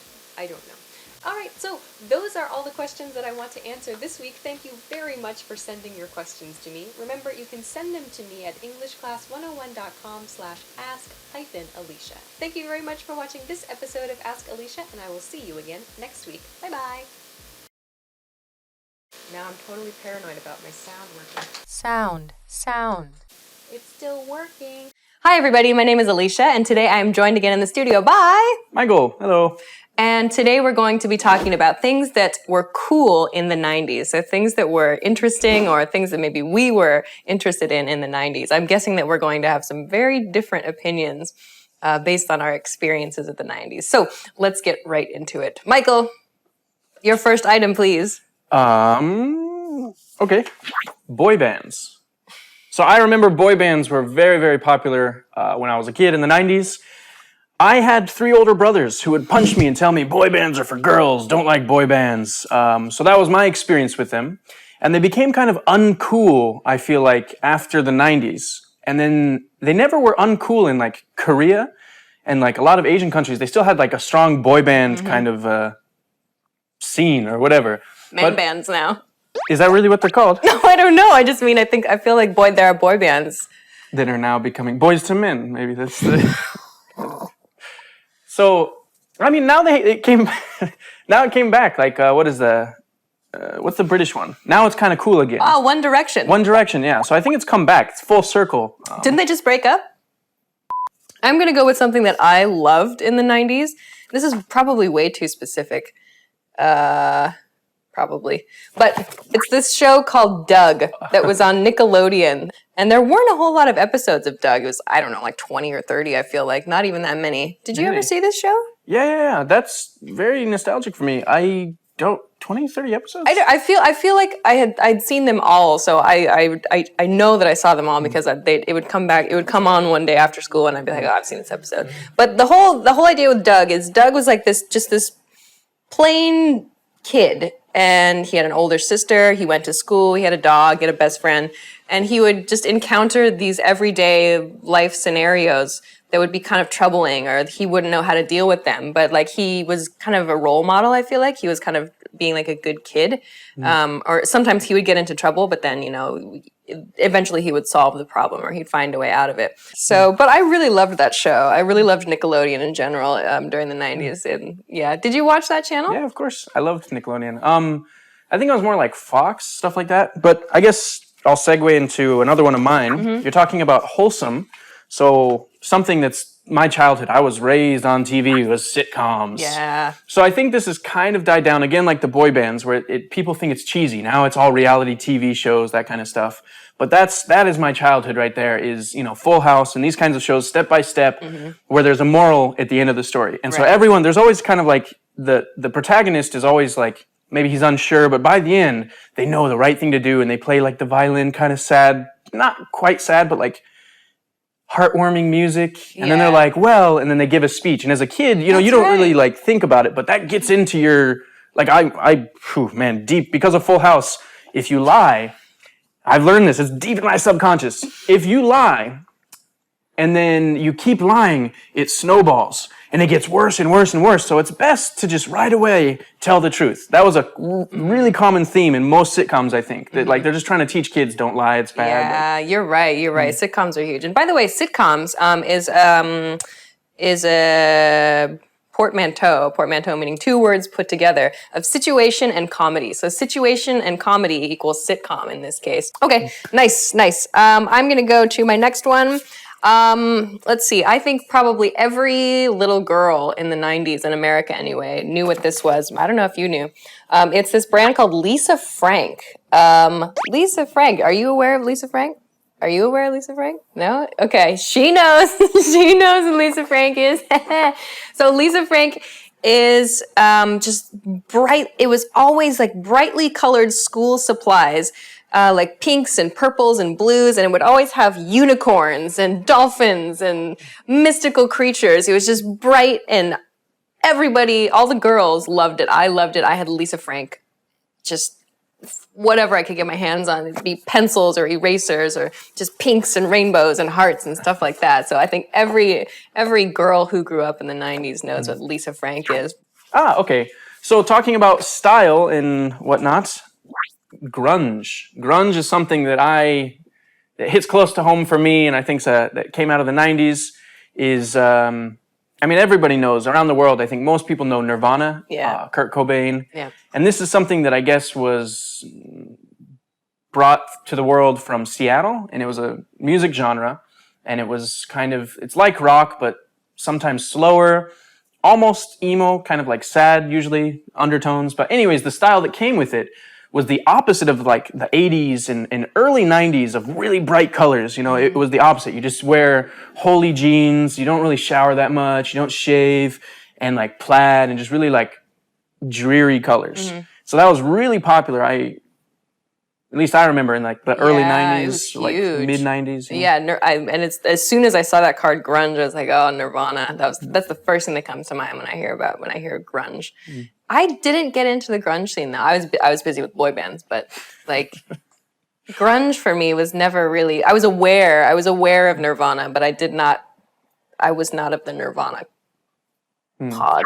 Okay, I'm gonna go to a style point then too, because you've brought up a style point. I'll bring up maybe a female style point. Scrunchies, still popular perhaps among some people. What is a scrunchie? A scrunchie, let's see, I don't have, so there's regular rubber bands that you can use to tie back long hair. He's making an O shape with his hand. Yes, this is very descriptive, Michael. Thank you for that. I'm the prop, and then you go like this. Digga, digga, digga, digga, digga. There's like the. I bet there's an awesome video team somewhere that can put like a scrunchie like right here. Anyway, yeah, a scrunchie is just a piece of elastic with some kind of colorful cloth wrapped around it, but when not in use, it would go and it would scrunch. I think this is why we called it a scrunchie. But then when you pulled on it, you could expand it a bit and wrap your hair up in it. And then when you were finished doing that, it would kind of close around it. I had a couple. Nintendo, any game-related stuff. I remember Game Boys, anything handheld. Except when I was a kid, it wasn't like this fancy 3D, highly like vibrant colors. It was like black and white, and like you'd play it in the car and you had to squint and it hurts your head, if you're playing too much, you're getting like car sick and you're like, you can barely see Mario. Are you talking about Game Boy? Game Boy. Or any, like there was handheld too. There was like Atari and stuff like that, and like Sega. Sega was pretty good, that would light up. I was thinking about NES when you said Nintendo. I imagined my NES. The one that like when it wasn't working correctly, you could just pull the cassette out and like, put it back in. So you put the cartridge in here, right? And sometimes if it was really stubborn and it didn't work, you would blow into this part. And you try, and it really doesn't make a difference. But you would take turns. Like, me and my brothers would be like, no, you want to be the one to get it to work. So you take turns. You're like, no, let me. And just by luck, it would work. And you're like, see, yeah. No, this is super nostalgic. I love Nintendo. I have a game, too. Pogs. Did you have Pogs? Yeah. Okay, Pogs are simultaneously the most brilliant game and the stupidest game ever invented. They're just discs of cardboard about this size. And on one side, there's a picture. And on the other side, there's just nothing. And then you had a thing called a slammer, which was essentially just a heavy pog that you would use. And you had to use the slammer to flip the plain cardboard ones. What? I don't even know. It was that stupid and forgettable of a game. But it was like crazy when I was about, I don't know, like second or third grade or something. Everybody had Pogs. Like, we had Pog gym days at my school. I remember this vividly. America, we're really obese. Let's go into the gym and sit there and smash cardboard. That'll solve the problem. We played Pogs. And, like, I was telling her before we started this, like, one day, like, my mom wanted me to get a haircut, and I was just being stubborn, and I wasn't having it. I was in the mall. I was like, I don't want to get a haircut. She's like, I'll buy you Pogs. And she did. It was like this giant tube of Pogs, and I was just so thrilled, and I agreed to get my haircut. Well, that was a lot of things that were exciting and or popular and or we were into in the 90s. What were you into in the 90s? What was popular in your country? I really have no idea what was popular around the world at that time. Maybe some of these things are similar. Please let us know in the comments. I'm very interested to find out. We read these, by the way. Any thoughts? Any closing thoughts about the 90s? You're not going to sing a song for us? No boy band songs? Oh, that's copyright. We can't do that. Just like blur that all out. No, that was very accurate, so I'm sure we can use that. And by very accurate, I mean totally wrong. Clearly, we're very good at talking about the 90s. Okay, but we hope that you are too. We hope that you learned something exciting about the 90s. That's all for us today. Thanks very much for watching, and we will see you again soon. Bye! Welcome back to the internet. Hi everybody, welcome back to Ask Alicia, the weekly series where you ask me questions and I answer them. Maybe. First question. First question comes from Faris Ghazali. How do I stop translating the meaning of English words in my head? I can tell you about the things that have helped me, and maybe they'll help you. I put myself in situations where I could not escape into my native language. In my case, I could not escape into English. I would go out, like for food and drinks with friends who could not speak English. I had no choice but to use a different language with them. 2, something that I've noticed some of my students do that actually kind of bothers me. They bring a dictionary to their lesson and they'll stop conversations in lessons to check words in their dictionary and say a single word at a time instead of just trying to find a different way to explain that. 1, it totally stops the flow of conversation. 2, you don't have really the option to do that in a conversation. Most of the time you're not going to be carrying around your dictionary with you, I hope, unless it's in your phone, I suppose. 3rd, I think that this is a chance to develop a better skill. Instead of trying to translate into English or to translate into a different language, you should think about finding a different way to explain the word you want to use. Let's say, for example, that you want to use the word beautiful, but you can't remember the word. How would you explain that? So think about other ways to communicate an idea, even if you don't have the vocabulary word. So going to your dictionary shouldn't necessarily be the first course of action. It shouldn't necessarily be your first step. Think about a different way to communicate the idea you're trying to communicate. Think of examples to explain the word you're looking for, and then the other person can teach you. Like if you're working with somebody or you're talking with somebody who understands you're not a native speaker, chances are if you can explain the word you're looking for, they will tell you. They will be your teacher. I just explain like with body language sometimes too if I don't know a word. So another thing that really helped me was not just studying vocabulary words, but actually approaching things as phrases. So not saying, okay, this word equals this word in my language, but rather here's a phrase that communicates a meaning that is interesting to me or that I hear my friends use a lot. I'm going to use that phrase. So don't just input.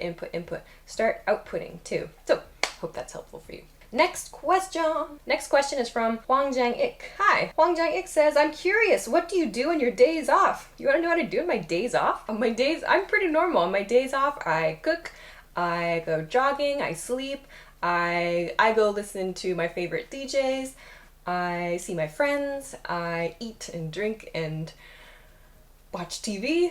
That's about it. I'm a pretty normal person. Next question. Next question is from Muhammad Sohail. What is the difference between famous and popular? Great question. Famous is something that is well known. Many people know about that thing or that person. Beyonce is famous. The Statue of Liberty is famous. The Eiffel Tower is famous. Popular, however, means many people know about it and it is liked. It has a positive image. So like Beyonce is popular, or like a famous candy is popular, like chocolate cake is popular. It's a famous food and many people like it.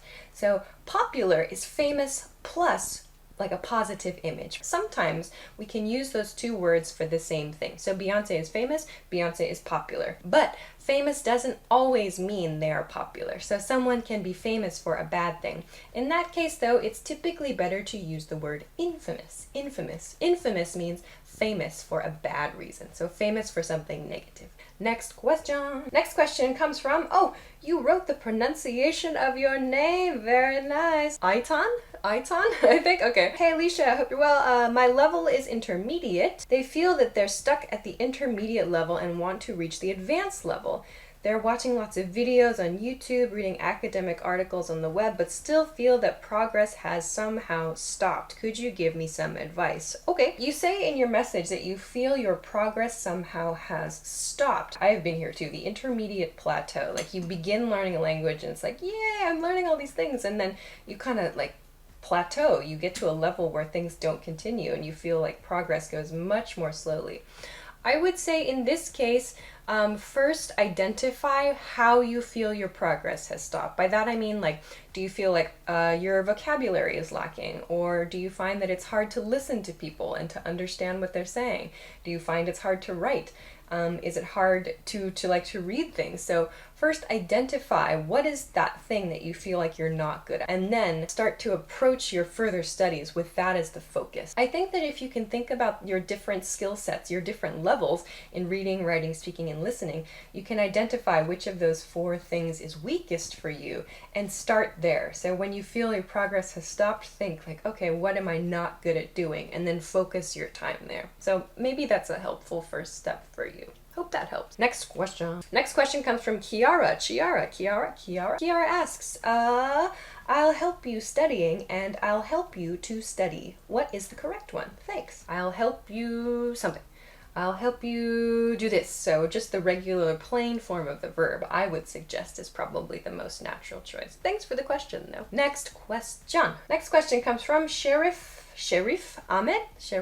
Okay. Should I use the singular or plural verb after colloquial names? For example, my team have won the match or has won the match. Okay, in this case, my team has won the match. My team has won the match. So use the singular form of the verb, like same as like he has or she has. My team has is the correct answer here. Next question. Next question comes from Jeffrey. Hi, Jeffrey. Jeffrey asks, sometimes I watch movies and some characters say, you wish, with a very angry attitude, or I wish in other situations.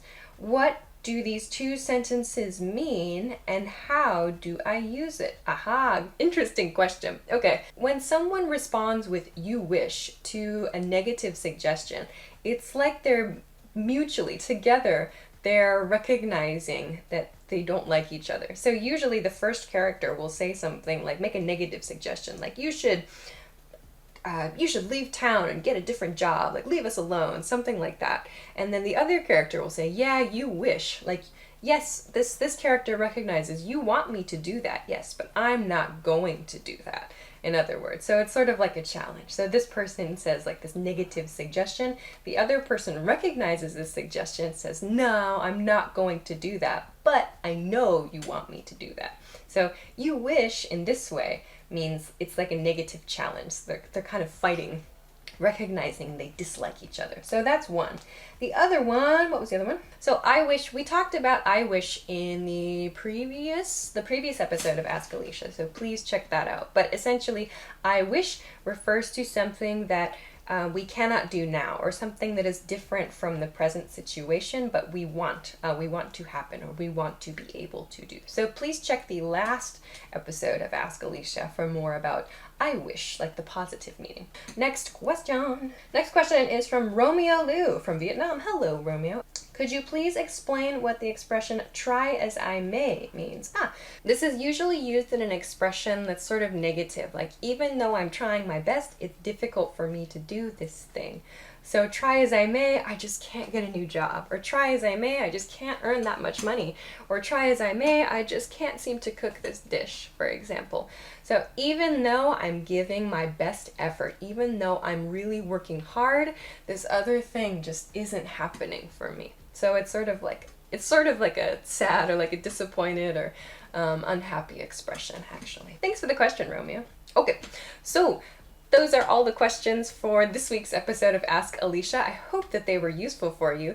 If you would like to submit a question, remember you can send them to me at englishclass101.com/ask-alicia. Thanks very much for watching this episode of Ask Alicia, and I will see you again next week. Bye-bye. I talk too much. I'm late for work. Want to speak real English from your first lesson? Sign up for your free lifetime account at englishclass101.com. I have purchased a microphone. What can you do with a new mic?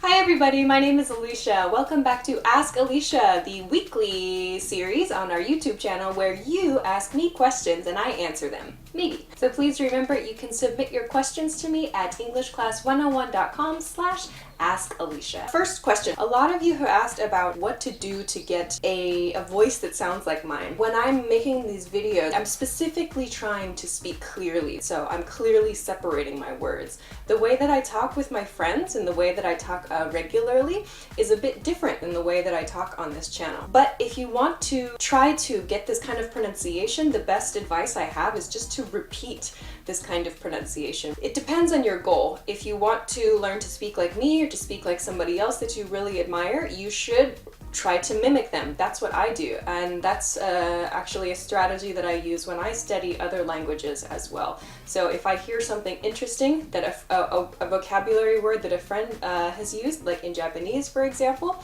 or they have a really good intonation, or just the way they deliver, the way they say something is really interesting to me, or I want to be able to use that too. I put that in my head, I think about that, and then I try to replicate that. I try to copy that, essentially. To make this explanation shorter, mimic. Mimic. If you want to learn to speak like me, mimic me. If you want to learn to speak like somebody else, try to mimic someone else. But just keep in mind that the way that I talk in these videos is different from the way that I talk in real life. Next question, what does the word lit mean? What does the word lit mean? Lit is actually a slang word. It's common slang among young people, especially in the US right now. Maybe many of you know that the verb to light has the past tense lit. Lit is used to talk about, for example, a party or some kind of social gathering usually that's really exciting or that's really, really fun or that's kind of crazy. So lit, using the past tense there, you can kind of imagine that like a fire, when you light a fire, it gets bigger and it gets kind of wild, a little bit crazy, like there's a spark and then it starts. So if you see the word lit, like this party was lit, it means it was really crazy, it was really good, it was really fun. You can use it if you want, but just keep in mind that really young people use that word. I don't use that word for reference, but again, I'm not cool. Next question, what is correct? I thought you were gone, or I thought you are gone. I thought you are gone. We need to use I thought you were gone here. I thought you were gone. So I thought, past tense, and you were is also past tense. It's a past tense thought, past tense situation. So please use past tense. Yeah. Next question, also maybe about were and was. Why do we use if I were and not if I was? This is a great question, and actually a lot of native speakers make mistakes with this. It's a small point, to be fair, but if you want to be correct, you should always use if I were. This is a grammar point. It refers to the subjunctive mood. The subjunctive mood. An explanation of subjunctive is a bit beyond the scope. It's a bit much for this video, but we will always use if I were. When the subject there is I in the conditional, if I were, we always use were. You will hear native speakers say if I was, if I was. If you want to be extremely strict and extremely nitpicky, were is actually the correct one, but if you use was, if you make a mistake and you use was, you will still be understood. So, but yes, this is related to the subjunctive mood in English. Next question. Okay, next one isn't really a question, but something I have noticed that many of you do. You like to put the article a or an before your adjective, before an adjective, but you forget to use a noun. Do you know how like Mario introduces himself and he says, "It's a me"? When you forget to use some kind of noun after your adjective or whatever, that you sound a bit like Mario's. It's a nice, it's a nice, it's a nice what? It's funny to me, like, it's a nice, or it's a me. You need to include the noun that you're referring to. It's a nice video, or it's a nice explanation. It's nice, or it's bad, or it's good, or this was a nice explanation. But don't forget to use your noun after you use the adjective. It's a nice something, it's a good something, it's a bad something. So please, no article without a noun. Make sure to use your noun, and it should be in the singular form. If you're using a or an, you need to use the singular form of the noun. Don't sound like Mario. Next question. What does it mean they can't take that away from me? Who are they? And what does take away mean? We use the word they to mean generally, just other people outside of us. This is used a lot to talk about like news or to talk about general opinion. They say that this pizza is the best pizza in the city right now. They say that your English will only improve if you study every day. They say that the most difficult thing you can do in your life is move to another country. They is just anyone. Second point, what does take away mean? Take away means to some object that belongs in one location is removed from that location. Like take away food. In American English, we use take out, actually.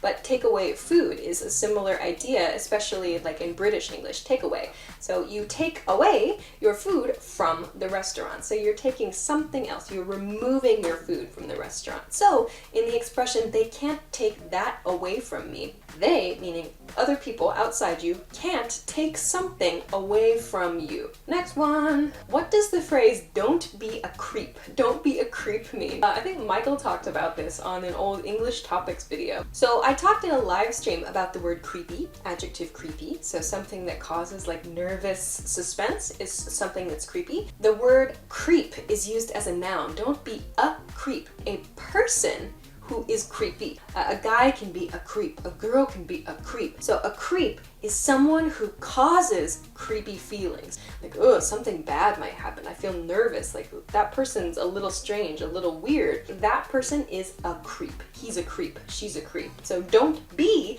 a creep means you should not behave like a creep. Don't create nervous feelings in the other person. Don't be a creepy person. Don't be a creep. Everybody, that's good advice. Don't be a creep. Don't be a creep. Try to be a nice and understanding and respectful person, always. Next question. Oh, that was my last one for this week. All right, so those are my favorite questions, or the questions that I wanted to talk to you about this week. I hope that those are some useful points for you. And if you have any questions, please feel free to let me know at englishclass101.com/askalicia. That's where you can submit your questions to me. It makes it very easy for me to check and see all the questions in one place. So definitely check that out. I think you can sign in with your regular englishclass101.com account and submit as many questions as you want. And then I'll choose what I like and what I want to talk about. And of course, if a lot of you ask the same question, I'll definitely try to answer that too. So please check that out, englishclass101.com/askalicia. Thanks very much for watching this episode of Ask Alicia, and I'll see you again next week. Bye! What are the things I can do with my microphone, I wonder? I feel like I had some ideas for this when I was laying in bed last night, and now I've forgotten them all. Oh, now I can take my videos on the road and make it like a golf reporter. Yes, the ball is rolling. Why am I Russian? I'm a Russian golf reporter now. Oh, maybe I'll be a beatboxer. How do you do that?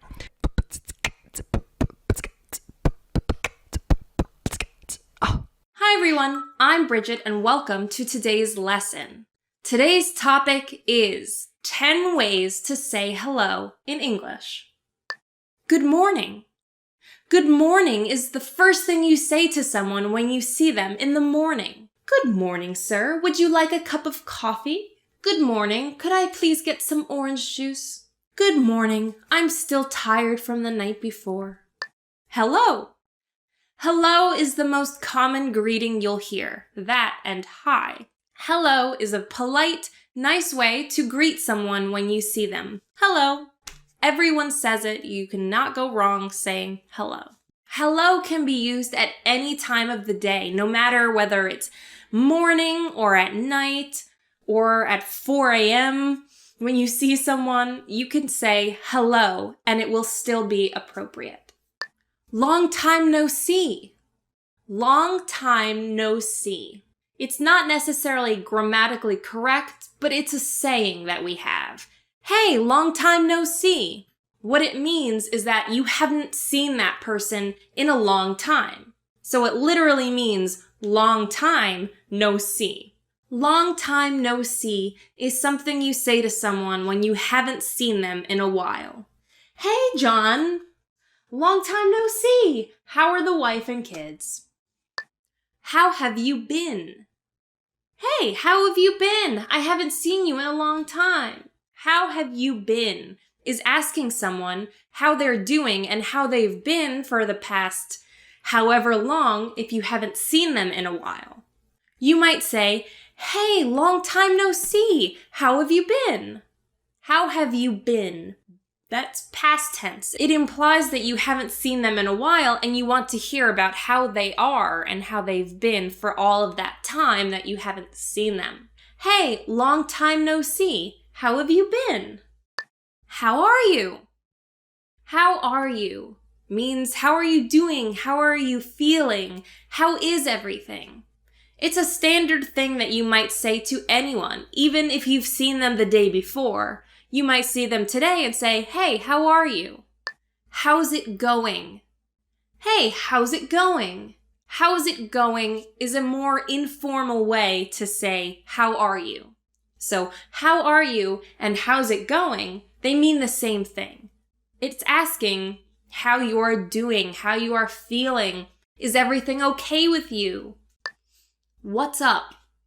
What's up is another way of saying, hey, how's it going? But this one is even more informal. So you might say this to friends. Hey, what's up? And they'll say, nothing. Just living my life, day in and day out. Hey, what's up? Hey, what's up? Good afternoon. Good afternoon. How are you? Would you like some lunch? Good afternoon is a polite way to greet someone in the afternoon.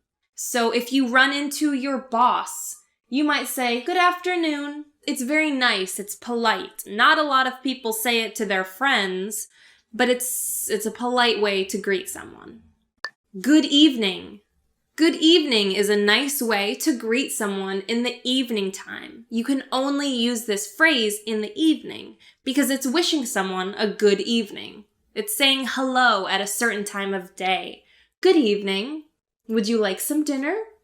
Good evening. Have you eaten yet? All of my examples involve food, it seems. It's nice to meet you. It's nice to meet you.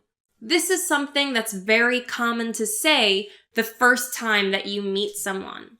You might shake their hand and say, hi, it's nice to meet you. My name is Bridget. My name is... It's telling that person that you are happy to be meeting them. It's a pleasure to meet them. Hi, it's nice to meet you. That brings us to the end of this lesson, 10 ways to say hello. If you guys liked the video, please don't forget to give us a thumbs up and subscribe to our channel. If you have any questions or comments, leave them below. And don't forget to go to EnglishClass101.com for more English. Hey everyone, I'm Paris from EnglishClass101.com. In this video, we're talking about how to ask and give directions.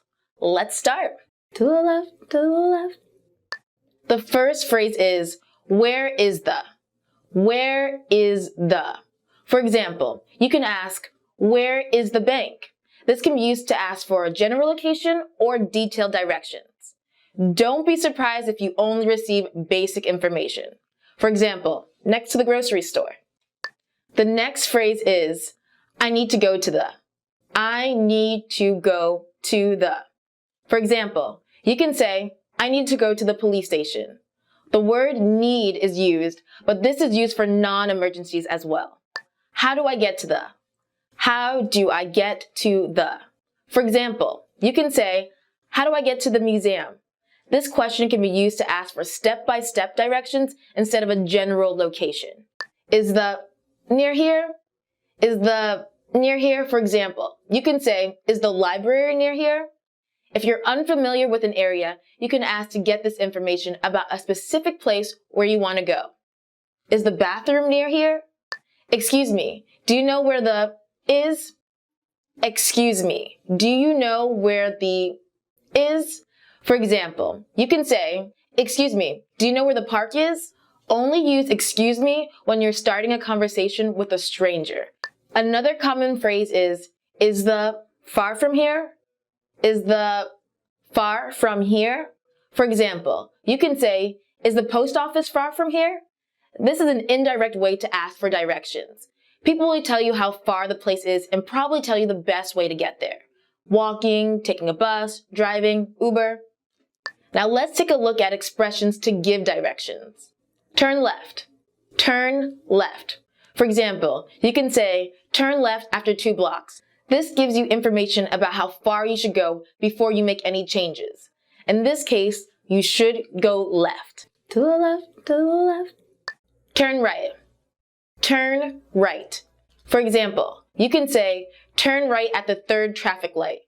This also gives you information about how far you should go before taking another action. In this case, you should go right. Go straight. Go straight. This simply tells you to go in one direction. It also implies that if you keep going straight, that you will eventually find what you're looking for. Go past. Go past. For example, you can say, go past the church. A landmark is just an easily noticeable place, for example, a movie, theater, restaurant, at the corner of. At the corner of. For example, you can say, it's at the corner of This means that a place is located at the corner where two streets meet. In front of. In front of. For example, you can say the bus station is in front of the supermarket. We use front to refer to the main entrance of a building. It can also mean visible from the front and doesn't necessarily mean it's directly in front of something. Behind. Behind. For example, you can say the parking lot is behind the movie theater. We use behind to say that something is at the rear of a building. The front of a building is its main entrance, so which side it's facing the street is really not important. Next to. Next to. For example, you can say the restaurant is next to the park. This is an example of using a non-specific location to give general directions. Next to can be anywhere beside, in front of, or around a place. McDonald's is next to my house. Between. Between. For example, you can say the store is between the coffee shop and the pet store. Between is used with two other places. When using between, the main place will always be in the middle of the two other places. Okay, that's all for this lesson. Which phrase do you like the most? Leave us a comment and let us know. And I'll see you next time, guys. Bye. Hey guys, I'm Paris from EnglishClass101.com. In this video, we'll be talking about making complaints in English. So let's get started. The first complaint is, I'm starving. I'm starving. This is an exaggeration you can use when you're hungry. I am always starving, even right now. The next complaint is, it's noisy. It's noisy. This kind of complaint is one that you would make to a friend.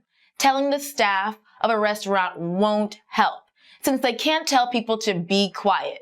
I hate when it's noisy in restaurants. Save that for another time. Then we have, it's hot. It's hot. This can be used to talk about the weather or the temperature of a room. You can add a request like, can you turn on the air conditioner? I am never hot, so I like that. The next complaint is, it's cold. It's cold. This can be used to talk about the weather or the temperature of a room. You can add a request like, can you turn on the heater? I always make this request because it's always too cold everywhere. Everywhere. It's too expensive. It's too expensive. Even if you have enough money to buy something, it may be more money than you want to spend. It would probably be considered rude to say this to someone who works at a store. But I always think, okay, I'm in Gucci, it's way too expensive. Another common complaint is, I'm tired. I'm tired. Use this complaint to imply that you want to sit down, relax, go home, take a break. When I babysit my 5-year-old cousin, I leave thinking, I'm tired. The next complaint is, I gained weight. I gained weight. This is a self-criticism that implies that you want to lose weight. Many people say, I got so fat. I'm always broke. I'm always broke. Use this to complain about never having enough money. I am always broke because I always want more money. The next complaint is, my job is boring. My job is boring. This is a really common complaint used by people who don't think their jobs are very exciting. Usually it means that you want to find a different, more fun job. It's alright, teachers, your job isn't boring. That person stinks. That person stinks. You can use stinks to talk about a literal physical smell or a general insult meaning that you don't like how someone smells. I hate when people smell on the bus. Not good. Not okay. The next complaint is, there's too much traffic. There's too much traffic. This is a common complaint among people who commute to work by car. Certain roads are especially bad during rush hour, which is the time in the morning or night most people are going home or to work. If I left at, it was 7 p.m., I would be here in 10 minutes. But because it's daytime in LA, it took me 30 minutes to get here, and I drive really, really fast. And it still took me 30 minutes. The next complaint is, the Wi-Fi here is too slow. The Wi-Fi here is too slow. This is just a general complaint you may have about the internet speed. If you're at a cafe or somewhere with Wi-Fi, you can request that they reset the Wi-Fi to improve the speed. If you're having a party and you're having friends over and your Wi-Fi is too slow, you might as well end that party now. No Wi-Fi, no party.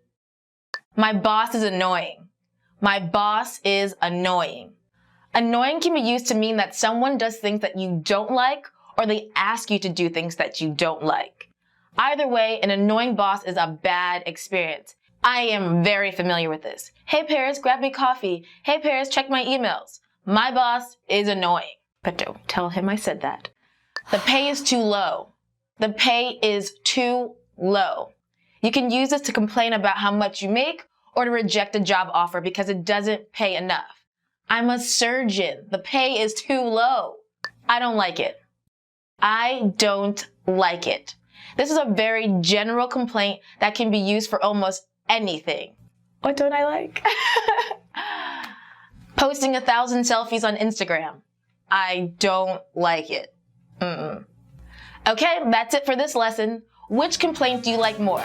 Leave us a comment and let me know. And we'll see you next time. Bye-bye. Oh no! All right, welcome back to Weekly Words. My name is Alicia, and this week we are going to talk about commonly used onomatopoeia. This is going to be a fun one. We talked briefly about an onomatopoeia, zoom, in a previous episode of Weekly Words. We're going to talk some more about some more. We're going to talk about more today. The first word is beep. Oh, beep. Beep is any kind of electronic sound or a car sound. It was also in a popular American cartoon, Wile E. Coyote and the Roadrunner. The Roadrunner would commonly say meep meep. A car sound will usually make a beep or a honk sound. For electronics, however, the beep becomes a little bit more robotic. We'll often say like beep, beep, beep, beep, beep, beep. So in a sentence, let's say you have a computer problem. You tell your friend, the computer won't stop beeping at me. What do I do? Next is the sound jingle. Jingle is any kind of light ringing sound. This word gets used a lot in holiday seasons, particularly Christmas, Thanksgiving, New Year's. Any jingling sound is very commonly assigned to bells. Like the song Jingle Bells, for example, is a perfect example of this. Jingle is just the sound that a bell makes. In a sentence, let's see, you might say, she has a small bell attached to her phone, so she jingles everywhere she walks. It's really irritating. Okay. The next word is thump. A thump is for something to hit heavily. To give an example, the people who live in the apartment above me often thump on the floor. It sounds like maybe they're dropping something heavy or they're stepping very heavily. All right. Next is splash. Anything that falls into liquid, lands in liquid, makes a splash. It's that psh sort of sound that comes from water or any other liquid, really. We refer to that as a splash sound. There is also a popular Tom Hanks mermaid movie called Splash. This has nothing to do with that. About him falling in love with a mermaid. I made a big splash when I jumped into the swimming pool this summer. That has kind of a double meaning. Oh, mysterious. Next is blurt. It means to say something quickly. I blurted out the news as soon as I heard it. Like, I blurted out the secret. I couldn't hold it in any longer. It means you just say something without thinking, to blurt. The first part of the word, blut, that blur sound, it sounds like something that just kind of sort of slips out on accident. And then the harsh t, blurt, the T at the end is like a kind of a final, like, oh my gosh, I've just said something. I've slipped and then I've said something. Oh no, I didn't think about that. All right, that's the end of that one. So I hope you learned a few new onomatopoeias that you can try out next time. Thanks for joining us for Weekly Words, and I will see you again next time. Bye-bye. Hi, everybody. My name is Alicia, and I'm joined again in the studio by Michael, hello. And today we're going to be talking about English conversation strategies. So let's get right into it. Let's start with Michael. What is your first strategy for keeping an English conversation going? This is very important. Don't say, I'm fine, thank you, and you. You hear this all the time from second language English learners or non-native speakers. You learn this, it's one of the first things you learn in an English class. It's easy, it's good, it's basic, it's foundation. Okay, that's fine. But as soon as you can, switch it up. Because to me, when I meet a foreigner, they come up, and if they say, hey, how are you? Say, oh, I'm fine, I'm good, whatever. How about you? And they say, I'm fine, thank you, and you. And it's almost robotic because I've said it so many times. And when I hear that, I think, their English isn't that good. And inside, I'm just going to be really polite and say, hello and talk slowly and try to get out of there as quick as I can. So really impress the foreigner. In my opinion, I think the best way to do it is say something, use a big word or just like a slang word, something like that. When I hear that, I go, wow, man, I want to know what this person thinks. I want to get their point of view and I'm really excited. And then I've had great conversations because of that. That's a really, really good one. And actually, I think on this YouTube channel, actually, from a couple years ago, there's a video all about better answers to the question, how are you, than I'm fine, thank you, and you. Or if someone says, hey, how are you? I go, I'm good, you? Or fine, you? Never, I'm fine, thank you, and you. Never. But try to actually use, a phrase that a native speaker would use. And then that's a clue to the native speaker that, oh, maybe this person is ready for a conversation beyond, basic English. So that's a really good point. I like that. I didn't think of things not to do. I only thought of things to do. So, okay, cool. Let's see. Let's go to my first one. So, this strategy in general is just ask the other person a question. I think, and I'm guilty of this too, when I'm learning another language, I tend to only get input. Like somebody else is always asking me the questions, and then I forget myself to ask the other person a question. So one question that I like to ask, or, a variation, any kind of WH question is good, like a who question, what, where. Something like this, if you've been paying attention, you can use anyway to transition in your conversation. This was in a previous video. You can ask something like, anyway, up to anything fun this weekend? This is a pretty casual conversational question that you can ask just about anybody, whether you've just met them or whether you've known them for a while. But just get in the habit of asking other people the question. Don't wait for someone else to ask you the question. So that's one strategy that I try to use to keep things going. Yeah, me too. I agree. And I'm going to say samesies because actually 2 of my questions were exactly what you said. Agree 100%. This is kind of cheating. These should be 1. But so always ask questions. Mm-hmm. So, again, you forget. It's really easy. I'm really guilty of this. English, non-English, whatever. I'm guilty of this. And the other thing is ask deep, open-ended questions. So if you ask a yes or no question, so again, like Alicia was saying, it just dead ends. You can't just say, do you like cheese? Yes or no, right? So you want to say, what do you think about cheese? What is your favorite kind? And kind of open it up to something else and let it just kind of snowball. Right. Right. Yeah, I think that's really a key. Like I have another variation on it, which I guess I'll just continue on to because it kind of relates to what you're talking about. Like he's saying, always ask questions, always ask deep, open-ended questions. So like you just said, don't ask a yes or no question because yes or no ends with the yes or the no. So one of the things that I'll do is use a pattern similar to this, like, hey, did you see, or hey, did you hear about blah, blah, blah. So you can use this little blah, blah, blah as your, you can ask about the news. You can ask about something funny you saw on the internet. You can ask about, something that you heard from another friend of yours, whatever. It's just a way to check in with the other person and say, oh, did you also experience this thing that I experienced? Let's talk about that. So that might be another question that you can use with people. I like that one. I really like that one because you got to stay within people's comfort zone. So maybe you ask and maybe they don't want to, right? So a good thing is, did you hear about it? That's up to them. Maybe they don't want to talk about it. They can say, oh yeah, I heard about that. And you can kind of feel the atmosphere and realize, maybe I shouldn't talk about this, change the subject. Or they get passionate and they start talking about it. And there you go. And just let it go. Yeah, absolutely. One thing, again, I'm guilty of is you do got to keep returning it. Right. Don't just say, oh yeah, and what I think about da da da da da. Bring it back, ask them, what about you? That's a common thing I forget about. Yeah. Okay. Good. I have one more. This one, use when you see fit. I'll just introduce it. Compliment the other person or compliment the other persons. This can be a nice strategy just to show that you're enjoying the other person's company. It can be as simple as, oh, I like your shirt today, or oh, that's a nice dress you're wearing today, or oh, did you get a new haircut that looks good on you? Something like that. So this is a nice way to make the other person maybe want to spend more time with you, I think. Yeah, I agree 100%. 2 things. One, I think it's a good conversation starter sometimes. If you got to be careful with a stranger, it can be creepy. It can be a little uncomfortable what you're complimenting, right? But if it's something like if they have a T-shirt and it's a band that you both like, that's a great conversation starter, and you feel, wow, we're connected, Number 2, the second thing I was thinking about is that keep it honest. I love a sincere compliment. It really means a lot more, and it really does butter them up, kind of get them open to having more conversations, deeper, that kind of thing. But one of the things people do, which I don't like, is let's say they say, hey, nice shirt. And then the person out of habit will say, oh, you too, I like your shirt too.